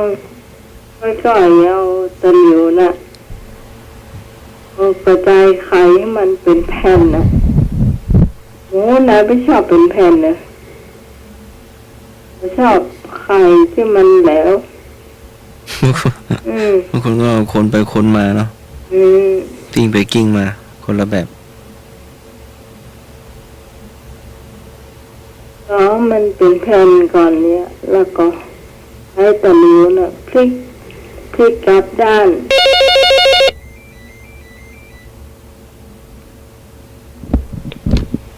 เจ้า เด็กครับ ไอ้เนี่ย ทอดไข่ของงานสามัคคีทอดไข่ แล้วทอดหัวบุ้ง อันไอ้เนี่ยเจ้าเนี่ย ทอดหัวบุ้ง พะวุ้ง ผักบุ้งก็มีกระเทียม อืม พริกขี้หนูพริกแม่ อืม มีตะเกียว อืม มันหลายอย่างอย่างงอหมูกะปิแต่กะ จะได้แต่ว่าต้องเตลนะ ครับผมมักกะจ้างดีครับ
อุทิศเสริมเพิ่มเป็นทุนจงเป็นบุญหนุนสู่พระนิพพานหลวงปู่ทองนั้นเป็นพระมหาเถระเป็นรัตตัญญูในพระพุทธศาสนาคืออาวุโสสูงสุด96 ปี75 พรรษาหลวงปู่มีข้อวัดจริยวัดข้อวัดปฏิบัติต่างๆท่านเป็นเนติเป็นแบบอย่างแบบแผนให้แก่พระลูกพระหลาน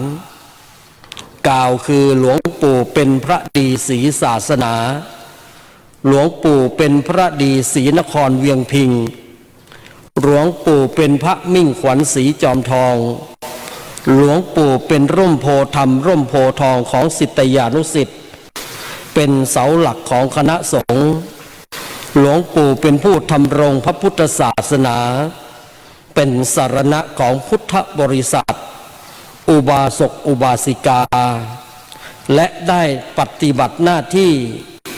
ที่เป็นเนติแบบอย่างแบบแผนที่ไม่เคยขาดคือการสวดมนต์ภาวนาศึกษาเล่าเรียนภาคเพียรปฏิบัติศิษยานุศิษย์ทั้งหลายญาติโยมทุกท่านวันอายุวัฒนมงคล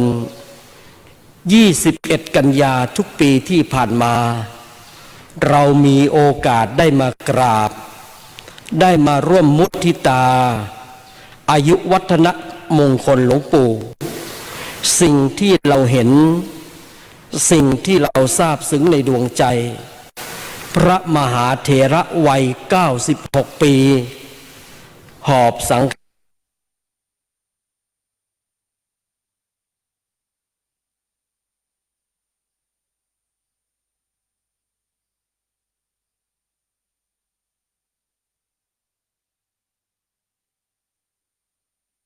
ารมาคอยต้อนรับ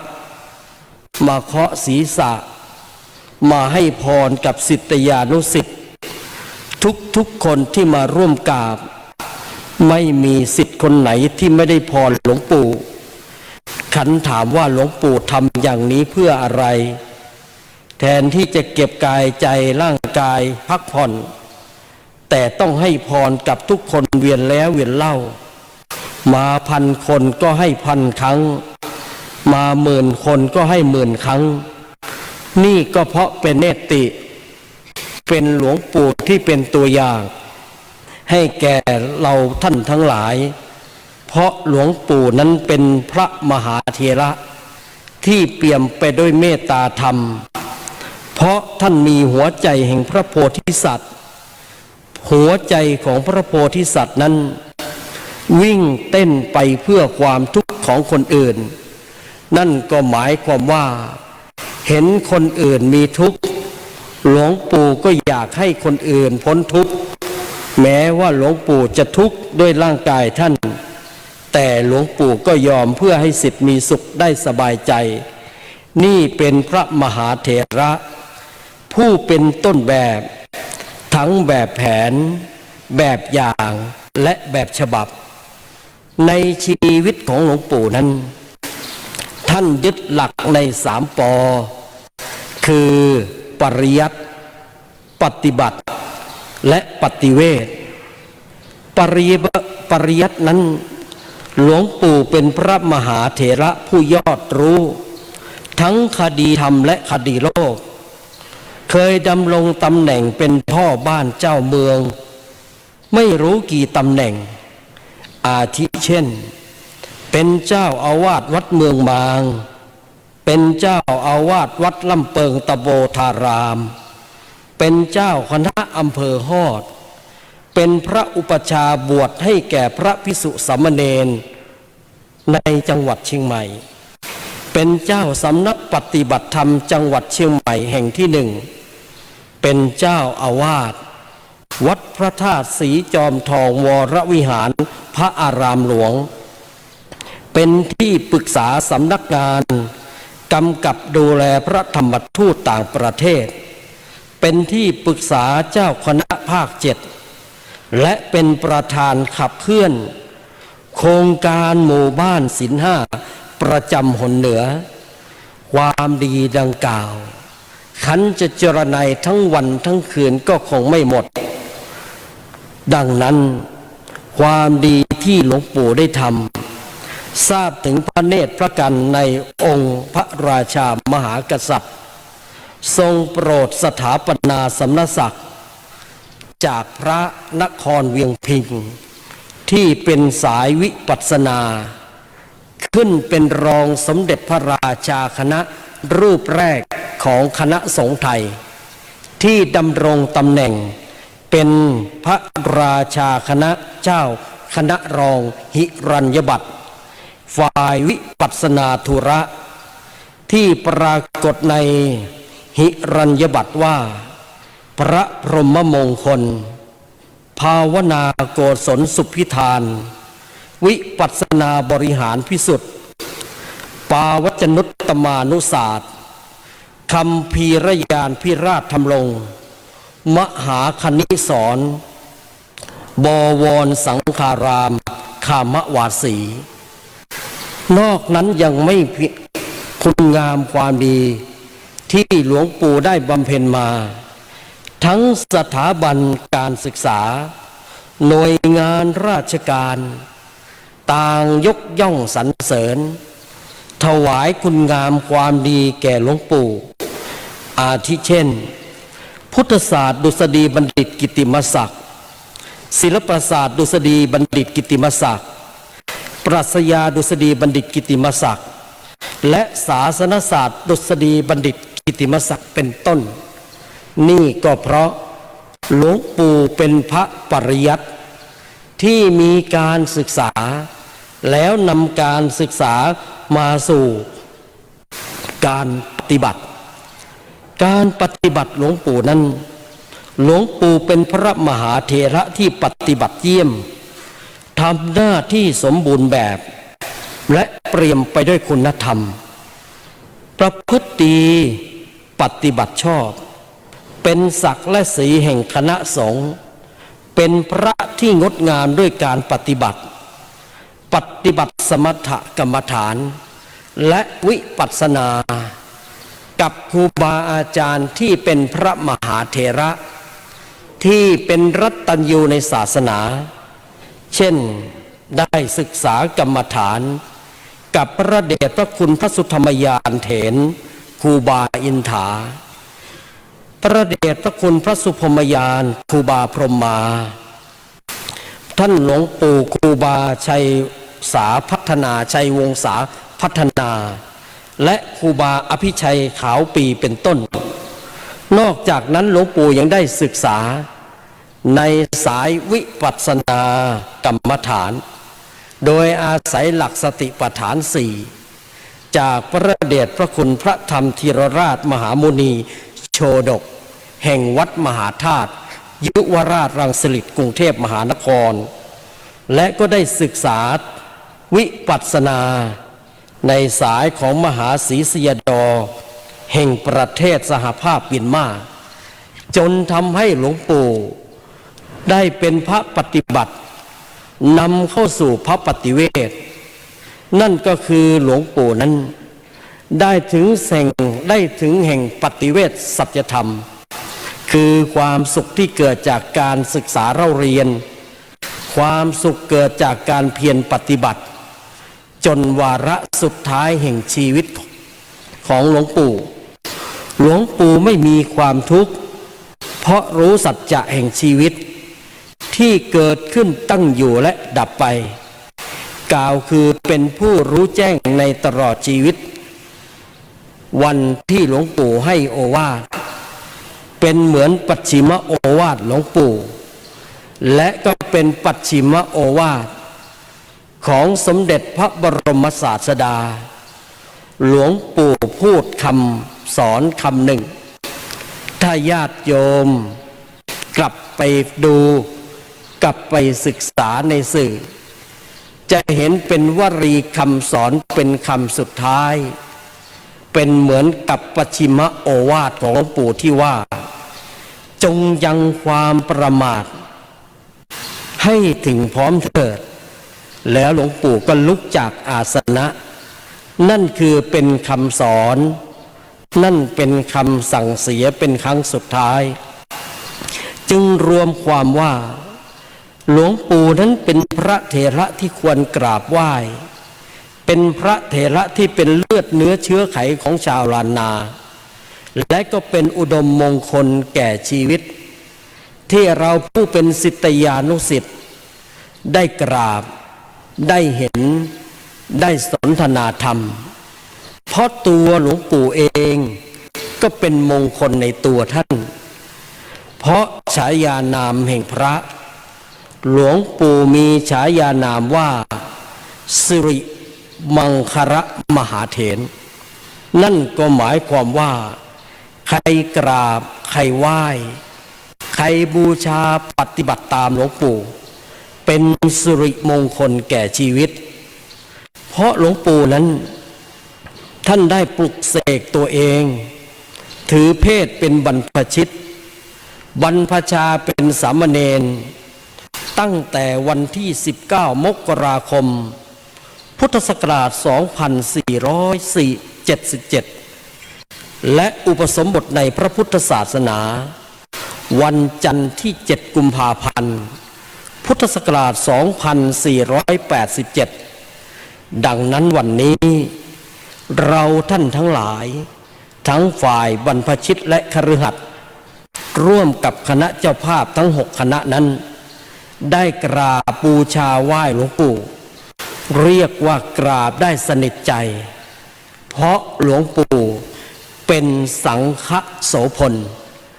ดังบทอุเทศเทศนาที่อัตมภาพ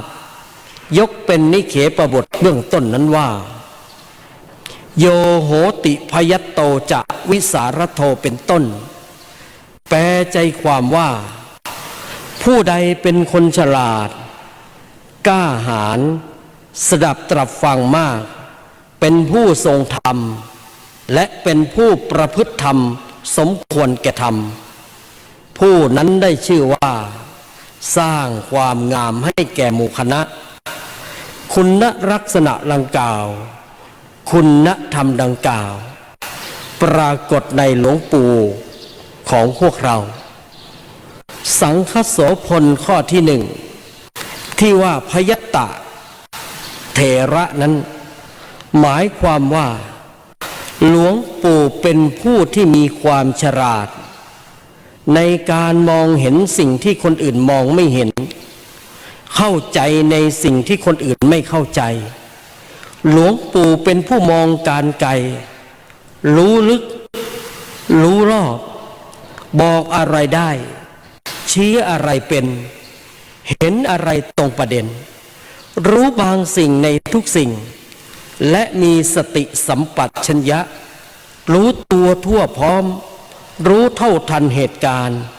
และสร้างความสุขด้วยการปฏิบัติและความเป็นอัจฉริยะความเป็นผู้มีพยัตตะคือความฉลาดศาลาหลังนี้โยมท่านทั้งหลายใหญ่มากบรรจุคนนับหมื่นชื่อศาลามหาหัตถยเรศนี้อาตมาภาพเคยได้ยินสิทธิ์ของท่านผู้หนึ่งนั่นก็คือท่านพระครูปัญญาวรธรรมวิเทศท่านนนท์ได้เล่าสู่ให้อาตมาฟังว่าหลวงปู่ไปที่ต่างประเทศนั่งรอรถไฟที่สถานีรถไฟเห็นเรือนชานชลาสถานีรถไฟมีลักษณะเหมือนหลังศาลาใหญ่หลังนี้หลวงปู่กลับมาเมืองไทยไม่ได้เสียเปล่าที่ไปเมืองนอกกลับมาคิดสร้างจากศาลารถไฟในต่างแดนกลับมาเป็นศาลายิ่งใหญ่แห่งการปฏิบัติธรรมแห่งนี้นี่เรียกว่าหลวงปู่นั้นสร้างด้วยปัญญาที่ผ่านเห็นความเป็นพยัตตะเถระของหลวงปู่นั่นเองและยามที่ท่านมีชีวิตอยู่ท่านได้บำเพ็ญประโยชน์อันเป็นหิตานุประโยชน์ต่อประเทศชาติและพระพุทธศาสนา พระมหากษัตริย์เป็นอเนกอนันต์ทั้งนี้ก็เพราะท่านเป็นพระมหาเถระที่เพียบพร้อมไปด้วยอัตตหิตสมบัติและปรหิตสมบัติตลอดระยะเวลา96ปีหลวงปู่ท่านถือประโยชน์ส่วนตนของหลวงปู่เองเป็นกิจที่สองแต่หลวงปู่ถือเอาประโยชน์ของเพื่อนมนุษยชาติประโยชน์ของพระพุทธศาสนาประโยชน์ของศิษยานุศิษย์เป็นกิจที่หนึ่งส่วนอัตตหิตสมบัตินั่นก็หลวงปู่ทำงานเหน็ดเหนื่อยแค่ไหนท่านก็สงสารศิษยานุศิษย์ให้คนได้กราบได้ไหว้แนะนำพร่ำสอนเราเห็นงานแม้ว่าหลวงปู่จะไม่อยู่แต่ความอลังการที่เกิดขึ้นในการบูชาข่าวครั้งนี้ยิ่งใหญ่ไม่แพ้ในใครในศาสนานี้เพราะหลวงปู่สอนให้ศิษย์กตัญญูเพราะหลวงปู่สอนให้ทุกคนรู้เพราะความเป็นพยตะเถระของหลวงปู่นั่นเองข้อที่สองที่ว่าวิสารทเถระนั่นก็หมายความว่าหลวงปู่มีความกล้าหาญในการทำคุณงามความดีกล้าลงทุนปลูกต้นธรรมพัฒนาวัดวาอารามงามดั่งวิมานเป็นสถานที่รองรับการปฏิบัติธรรมทั่วอาณาจักรเหมือนดังพระมหาชนกผู้กล้าหาญในชีวิตแม้จะเจออุปสรรคขวากหนามกลางทะเลก็ไม่เคยท้อต่อชีวิตหาวิธีคิดอย่างกล้าหาญใช้วิริยะปัญญาความเพียรรู้ถึงประโยชน์ความปรารถนาถ้าเจอปัญหานั้นจะแก้อย่างไรเจอปัญหานี้จะออกทางไหนมีความเสี่ยงมีความยากไม่ใช่ว่าทุกคนทำได้แต่หลวงปู่ทองของพวกเราหลวงปู่ทำได้เพราะความเป็นวิสารทมหาเถระของหลวงปู่ข้อที่สามที่ว่าพหุสุตเถระนั้นหมายความว่าหลวงปู่มีความรู้ดีเพราะสั่งสมอบรมไว้มากศึกษาจากครูบาอาจารย์ที่เป็นพระเถระสุปฏิบัติในพระพุทธศาสนาและนำความรู้เหล่านั้นมาประพฤติปฏิบัติด้วยตนเองจนเห็นแจ้งด้วยสัจธรรม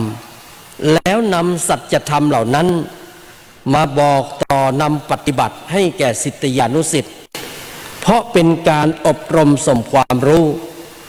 ผู้รู้ดีเป็นผู้เจริญบาลีมีรับรองไว้ว่าสุวิชาโนภวัง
วันนี้ไอ้หนูเลยนะ เอวที่ลืมอ่ะ ย้อนเอ็นดูนะคะเอ็นดูเขาเอ็นเราขาดอ่ะเอ้ย เฮ้ยยังไงเรา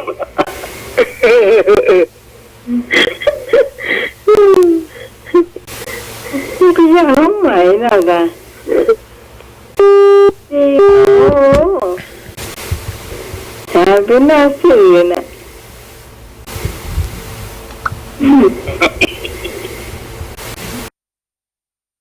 เอ็นดูเขาเนี่ย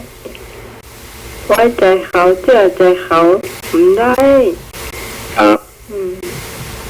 แล้วเดี๋ยวแปลให้ท่านสมัครฟังหน่อยนะเดี๋ยวมันจะนอนเหมือนรับ ครับ หมายความว่าถ้ามันนี้ความว่าถ้าเงินมันมีเมื่อใดมันจะเอามาฮื้อแต่เดี๋ยวมันมีตัว เข้าภาษากลางไว้ก่อนเฮ้ยมันเนี่ยมัน ฟังได้อยู่ก้าเข้าใจก่อน นะ เข้าใจก่อน ก็จะว่าน่าจะไม่ถึงเวลามั้ง นะ ยังไม่ถึงเวลาหรือเปล่า หมายความว่ามันยังไม่ถึงเวลาใช้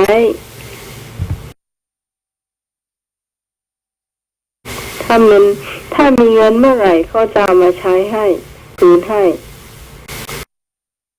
ไม่ต้องทวงเขาไม่มีต่อตอนนี้เข้าใจไหมตรงเนี้ยถ้ามันนี้มันตรงนี้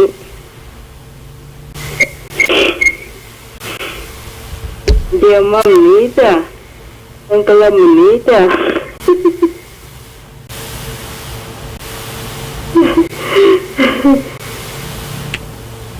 มันพอ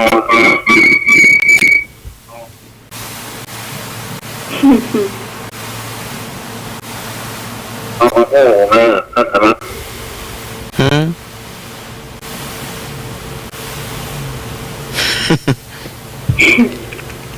เจ้า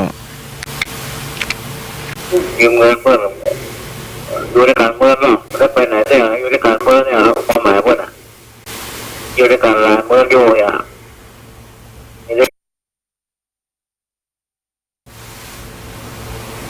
เอาเก่ามาก่อนพักนี่เอาใหม่มาก่อนยืมใหม่ต่อ ถ้าสมมติว่าเจอหน้าผู้ยุ่งได้หรอ ครับรถต้อง ลบไม่ได้เนี่ย รถต้อง โอ้ย รถต้อง หน้าก็โอ้ยหน้าหาตึงอย่างเฮ้อเนี่ย ลบได้ที่ต่อก็ลบได้ต่างก็ลบได้รถต้องมาแน่ก็ว่าก่อนเด้อเขาก็ได้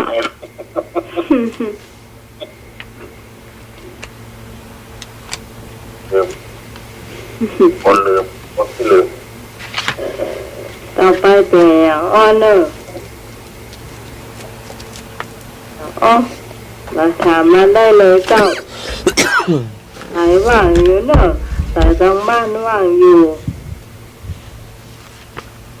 ลองหมายเลขตัวกันเจ้า053-226-058-052-010-462หลวงพี่ปิชาว่า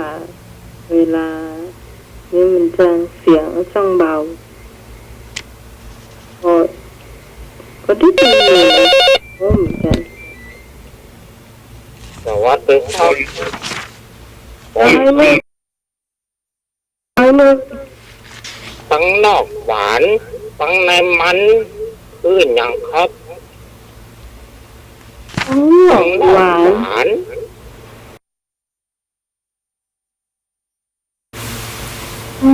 หวานตั้งในมัน ครับ มันมีสองอย่างเลยอะ มีตั้งนอกนั้นหวานนะ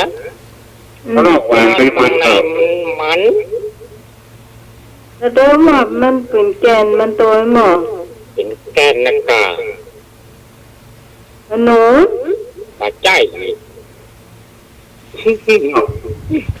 สองวันแรกมัน สดๆร้อนๆนี่ขอซื้อมือ4 อัน ฮะ มันเป็นของกิน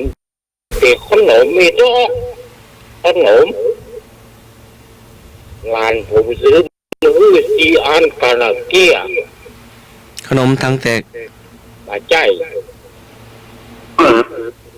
ข้างนอกหวานข้างในมัน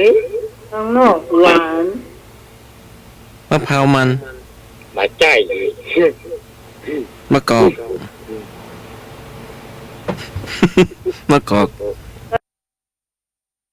มะเฟือง มันเป็นขนมไม่ต้อง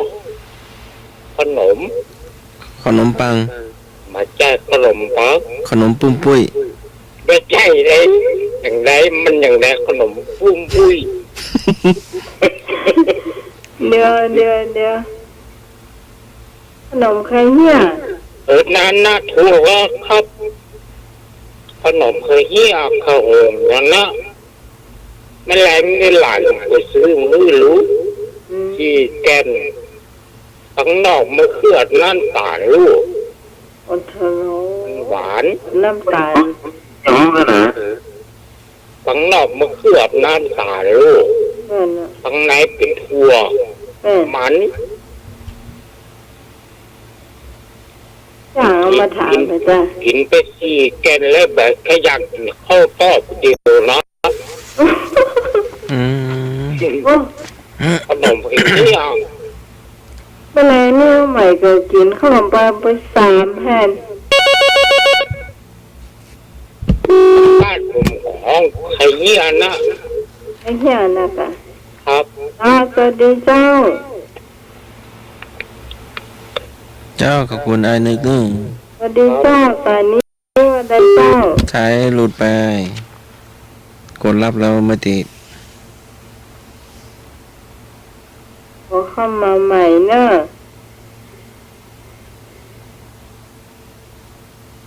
เจ้าว่าได้เจ้าโทรเข้ามาใหม่เนอะ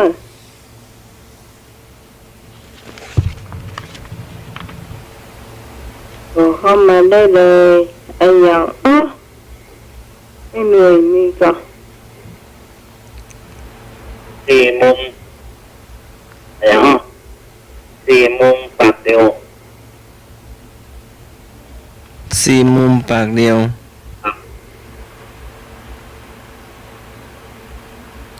กลางมุ้งกินยุง 4 โมงปากเดียว กลางมุ้ง มาวันไหนครับ กลางมุ้งหาวบ่อย 5 โมง5 โมงไปยุง ๆหึ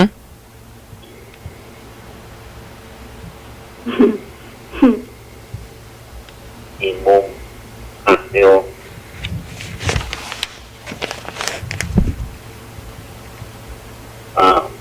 นา เกี่ยวข้าว หืม คันนา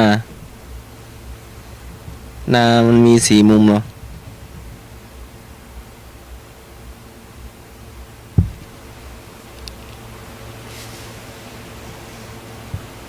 อย่างเห็น อันก็4 มุม 4 มุมของคันนา จะมีมุม4 มุมเนาะ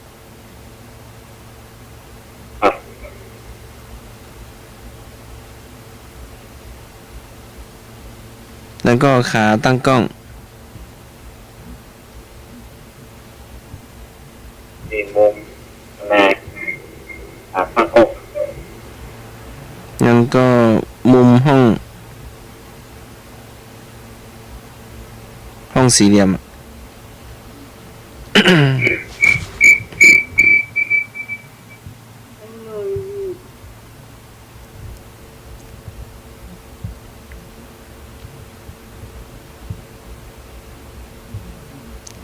ได้ก่อนไอ้หน่วยเบาวิทยุนึ่งหรือเอาไว้ไกลๆก็ได้ ได้ก็โทรมาได้เลยเนอะแม่บัวเขียวแม่ไอ้บ่าวดอกแดงแม่นวลไร่บ่าวบ้านที่ลำพูนแม่กันหาอ้ายหนุ่ยอ้ายธงชัยเนาะโอ้หลายแม่เลยเนอะวันนี้ยังไม่มาเนาะแม่บัวถาดอนบุญแม่นางแม่สีนวลแม่กันหามาละแม่แดงหนองปะข้างแม่บุญศรีแม่มนพี่สาวตองมาแล้วเนาะแม่แก้วบ้านโม่น้องก้อยแม่แดงแม่บุญศรีปาคาอ้ายธงชัยมาแล้วแม่จันทาแม่ศรีไวย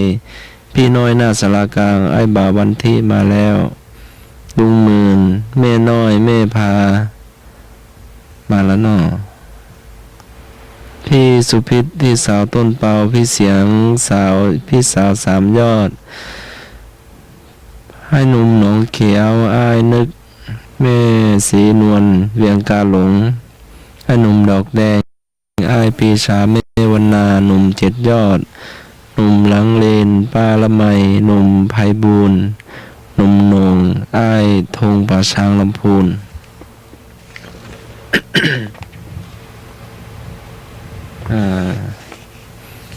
อะไรเนอะทั้งเอ่ยนามแล้วก็ไม่ได้เอ่ยนามก็ดีเนาะ มีคำถามไผ่นี่ คำถามพี่หนุ่ย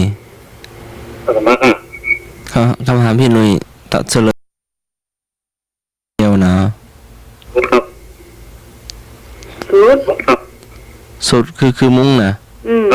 เราปากเดียวเหรอปากเดียวที่เปิดเข้าเปิดออกนะครับอ๋อเจ้า ต่อไปเนอะฟังคำถามเนาะบอดีฆ่าสัตว์จุดเติม2 คำบอดีฆ่าสัตว์จุดชีวิตอย่างอีกสัก2-3 คำตอบ4 คำตอบก็ได้ไอ้หนุ่ยตอบว่าจะได้บอดีฆ่าสัตว์ที่อยู่ในบ้านเราบ้านนามัยก็มีวัดสหินก็มีเยอะนะเจ้าอ้ายนึกปฏิฆาสัตว์ชีวิตมาต่อครับอ๋อใกล้แล้วนะกันงานให้หน่วยต่อเต้นเนอร์ครับผมมูละตอบมาได้เจ้ามันก็ถูกก็ว่าได้นะเจ้าไอ้หนุ่ยตอบว่าจะได้ดีเนาะ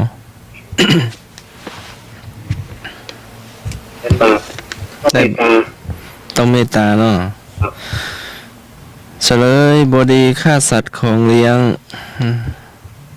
เป็นหมาเป็นแมวเนาะ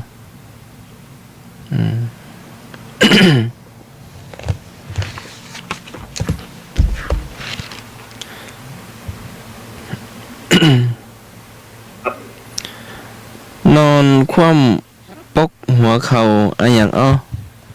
นอนคว่ำปกหัวเข่านอนคว่ำปกหัวเข่าพี่กุ้งจิ้งหรีด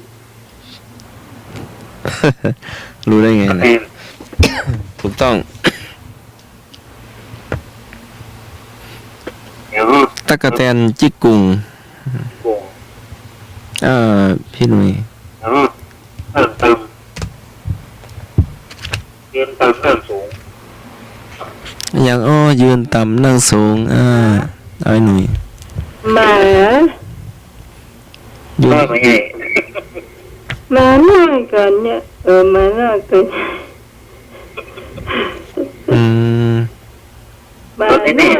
มาหน้ากันหนังมันก็จะสูงอ่ะมาใหญ่หนังก็สูงอยู่ครับถูกต้องครับ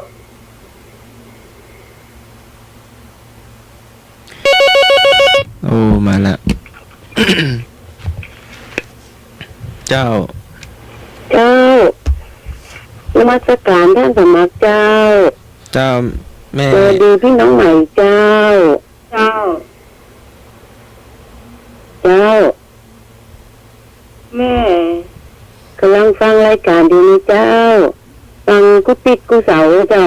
แต่ไม่ได้โทรมาเนาะอยู่สารปีเจ้า แม่ชื่อหยัง อย่างเงี้ย ชื่อแม่หยัง อ๋อดูสารปีเจ้า แม่ชื่อ ชื่อแม่เจ้า ชื่อละ ชื่อแม่ละอ๋อเจ้า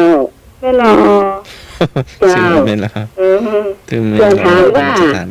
เจ้า ขึ้นก่อนแล้วลงลุนนะเจ้า มันจะมีของ3อย่างนะเจ้า ขึ้นก่อนลงรูน เจ้า ขึ้นก่อนลงรูน มันจะมี3อย่างนะเจ้า จ้ะ นี่เอาใจประจำนะเจ้าแต่ก่อนใจอยู่เดียวแต่ถ้าจะบอกให้มีคนใจแล้วนะเจ้า จ้ะ 1 ครับ ขึ้นก่อนลงรุนลองสายนี้ตอบดูก่อนเนาะ สวัสดีเจ้า ฮัลโหล เจ้า ลองฟัง ต้องตอบเลยเนาะตอบเลยเนอะตอนนี้อยู่ในสายแล้ว เจ้า ยังเจ้า คืออย่างเจ้า ตอบเลยเนอะตอนนี้อยู่ในสายแล้ว แม่รอ ตอบแล้วก็เจ้า ขึ้นก่อนลงลุนนะเจ้า มันจ้า คือหายเข้าเจ้าคนหนึงหายเข้าเลยเจ้า อ๋อเดี๋ยวมีสายมา เข้าเจ้า จะมีหายเนาะ จะมีมดนึ่งแล้วก็หายแล้วฝาขวบมันเนี่ยเจ้า ครับสวัสดี มดนึ่งเราจะเอาขึ้นก่อนเนาะแล้วเอาหายใส่แล้วฝาขวบแล้วเวลาเราโพดอย่างมดนึ่งมันจะลงมาลืมหนูอย่าเจ้า อ๋อ เจ้า อ้าว เจ้าเจ้า อันนี้จากสารปีตำบลอย่างเจ้า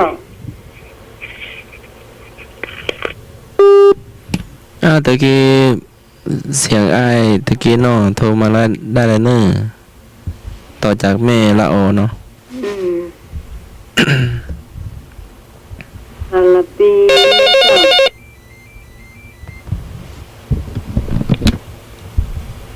เจ้าสวัสดีเจ้า สวัสดีครับ มาบ้านที่เจ้า ครับผมประธานปัญหาสักข้อเลยเนาะ เจ้า อะไรเอ่ยนะครับเนาะ เจ้า ครับสะพานอะไรเอ่ยมี4 ขาครับ ฮะ สะพานอะไรเอ่ยมี4 ขา สะพานอะไรเอ่ย ทานกะ ครับสะพานหรือว่าขัวเนี่ยครับเนาะสะพานอะไรเอ่ยมี4 ขา สะพานเต้สะพานเล่น สะพานเก๊ะครับ แต่ว่ามันออกจะเชาเด็กน้อยหนึ่งฐานเชาแต่ปัญหาเชานะครับเนาะ สะพานอะไรมีสีขา ผู้ฟังท่านเลยตอบได้ตอบมาเนอะสะพานเหลืองมี4 ขามันต้องไปเจอ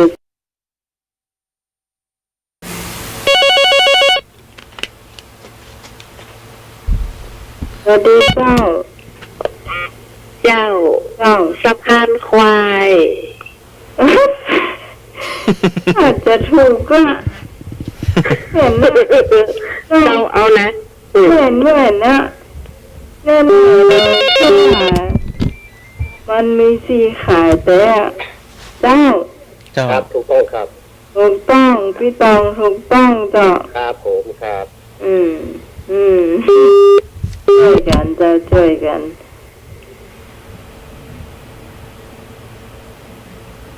ไอ้หนุ่ยดักติ้ง ครับเดี๋ยวครับ โอ้ ทีนี้ไงเดี๋ยวครับอยากมาควาย สะพานเหลือมี4 ขาสะพานควาย เราโมเห็นกันเนาะ ไม่เหรอสะพานควายแต่เหรอ อืมอ่ะถามมาแถมได้เลยคุณผู้ฟังท่านไหนก็ได้เจ้า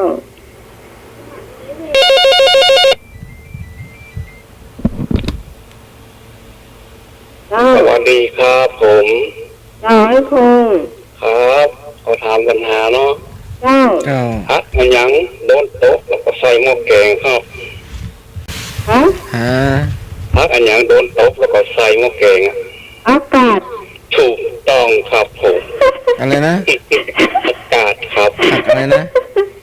อากาศ คำถามเอาว่า ล จะ มลมแล้วก็โต๊ะก็เลี้ยวใส่หม้อแกงนะครับถามว่า เพิ่ ฮั น กอะไร ว่า เนี่ย เพิ่นว่าพักก็ยังโดนตบแล้วใส่หม้อเขียง ครับผม โดนตบ ถ้าสมักสงสัยพักอย่างโดนตบแล้วใส่หม้อเขียงสวัสดีเจ้า รักษาอากาศโต๊ะลูกบิดได้แม่ไก่ผมก็ตามมาหาพ่อนะครับ เจ้า ท้องหนังขึ้นใหญ่ว่าแผล ท้องหนังว่าปากเพื่อหาพ่อแผล ห้องอย่างเพิ่นมาห้องขอ ครับน้องเองเป็นได้เย็น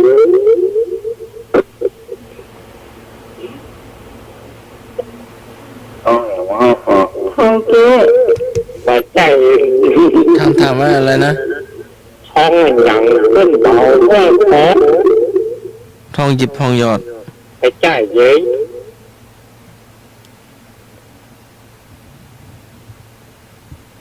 ห้องฮะ มันเป็นไม้ยืนตื้นสิ้นนิดนึงนะ โอ้ ต้นไม้ ดวงอาทิตย์ขึ้นแสงเงินแสงทองขึ้นมาก่อน เย็น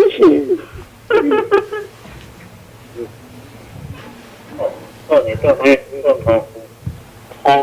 ท้องหนังขึ้นเบาว่าแผล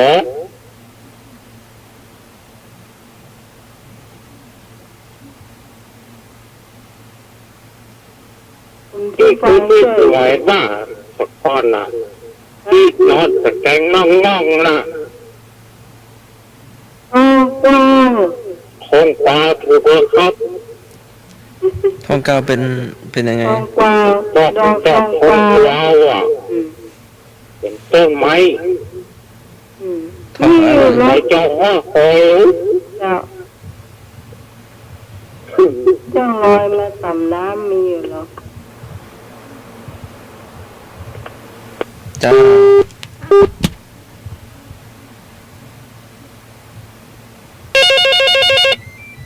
มาช่วยกันตายเข้ามาอ้าว ครับไอ้อย่างเอ้าคุดได้เอาขวาง หรือว่าเอาทิ้งหรือเนาะถ้าคุดมาได้เอาทิ้งบ้านครับ ว่าไม่เจ้า ไอ้อย่างเอ้าถ้าคุดได้เอาทิ้งเอาขวางเนาะถ้าคุดมาได้เอาทิ้งบ้านครับ น้ำเจ้าน้ำปักติ๋ง โอเคเจ้าถูกต้องเจ้า ให้ว่าวันที่เจ้า มาถามเข้ามาเขาจะเป็นคนตอบเจ้า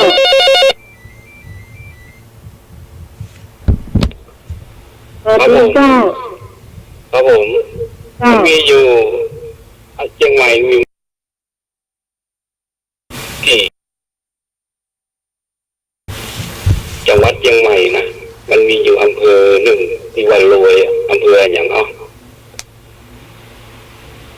จอมทอง ถูกต้องครับผม อ๋อจอมทอง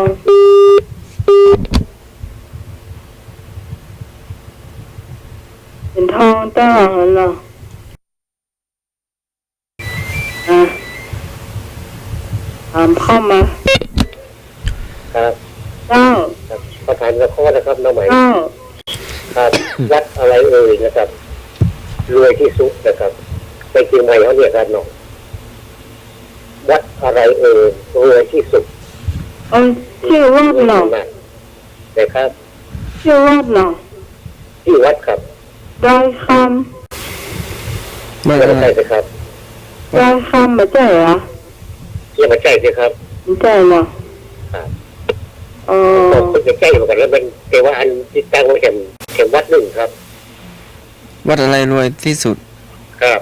ในจังหวัดเชียงใหม่นะครับย้ายหน่อยวัดเมืองรวยที่สุดอ่ะป้าหนูครับฮะป้าหนูครับต้องตอบได้คำมันว่าไม่ใช่ป้าจอมทองโอเค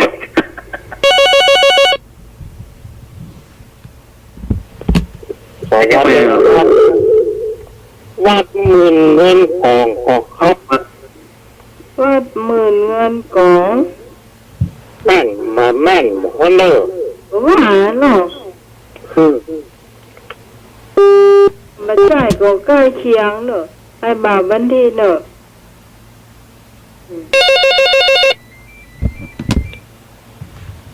เจ้าครับก็หมายวัดที่ว่ามันเป็นตัวเงินเนอะเงินนะครับหมื่นเงินกองยังไม่ใช่เสื้อเจ้าใช่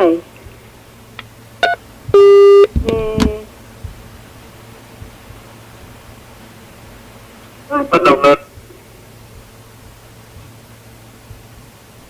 วัดเองฮะวัดที่น้องไปนี่วัดเองฮะเดี๋ยวก่อนที่ไปตามหมอกอ่ะเดี๋ยวก่อนวัดลอยเคาะใช่วัดดินขินไปตัง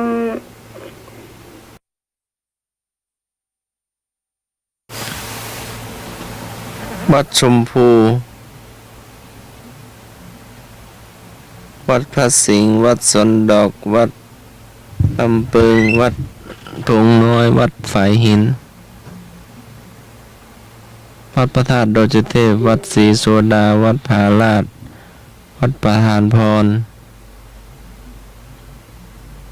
วัดปันเสาวัดไหมห้วยทรายเจ้าวัดหมื่นล้านเจ้าวัดหมื่นล้านวัดหมื่นล้านจากไหนเจ้าจากสารปีเจ้าสารปีแม่ละออไปเที่ยวเจ้าอ๋อแม่ละออเนาะหมื่นล้าน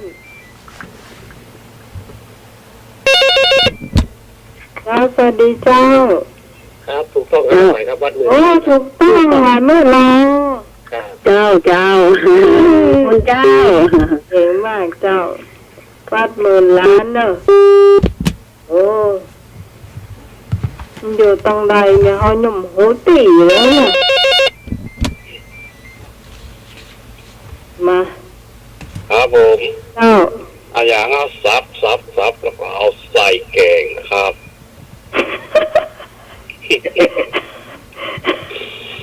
เอาลาบก็ใส่แกงครับ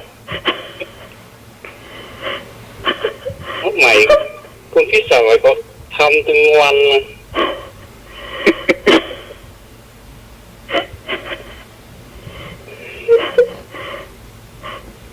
เป็นถ่ายหอยพองนี่มันน่าตลกนะตอนเอาเขียงมาตั้งแล้วก็เอาควัดใส่แล้วก็ลาบใส่แกงนะครับ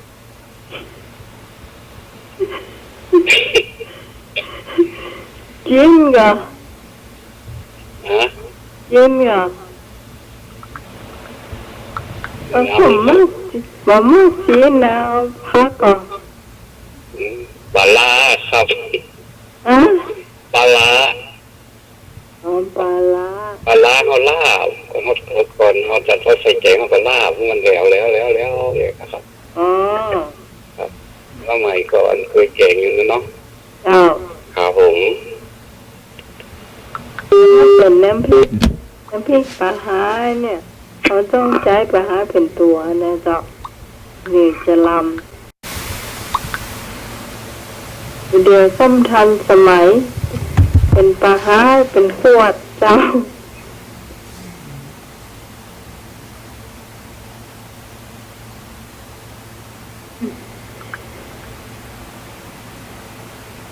มาเลยเนี่ย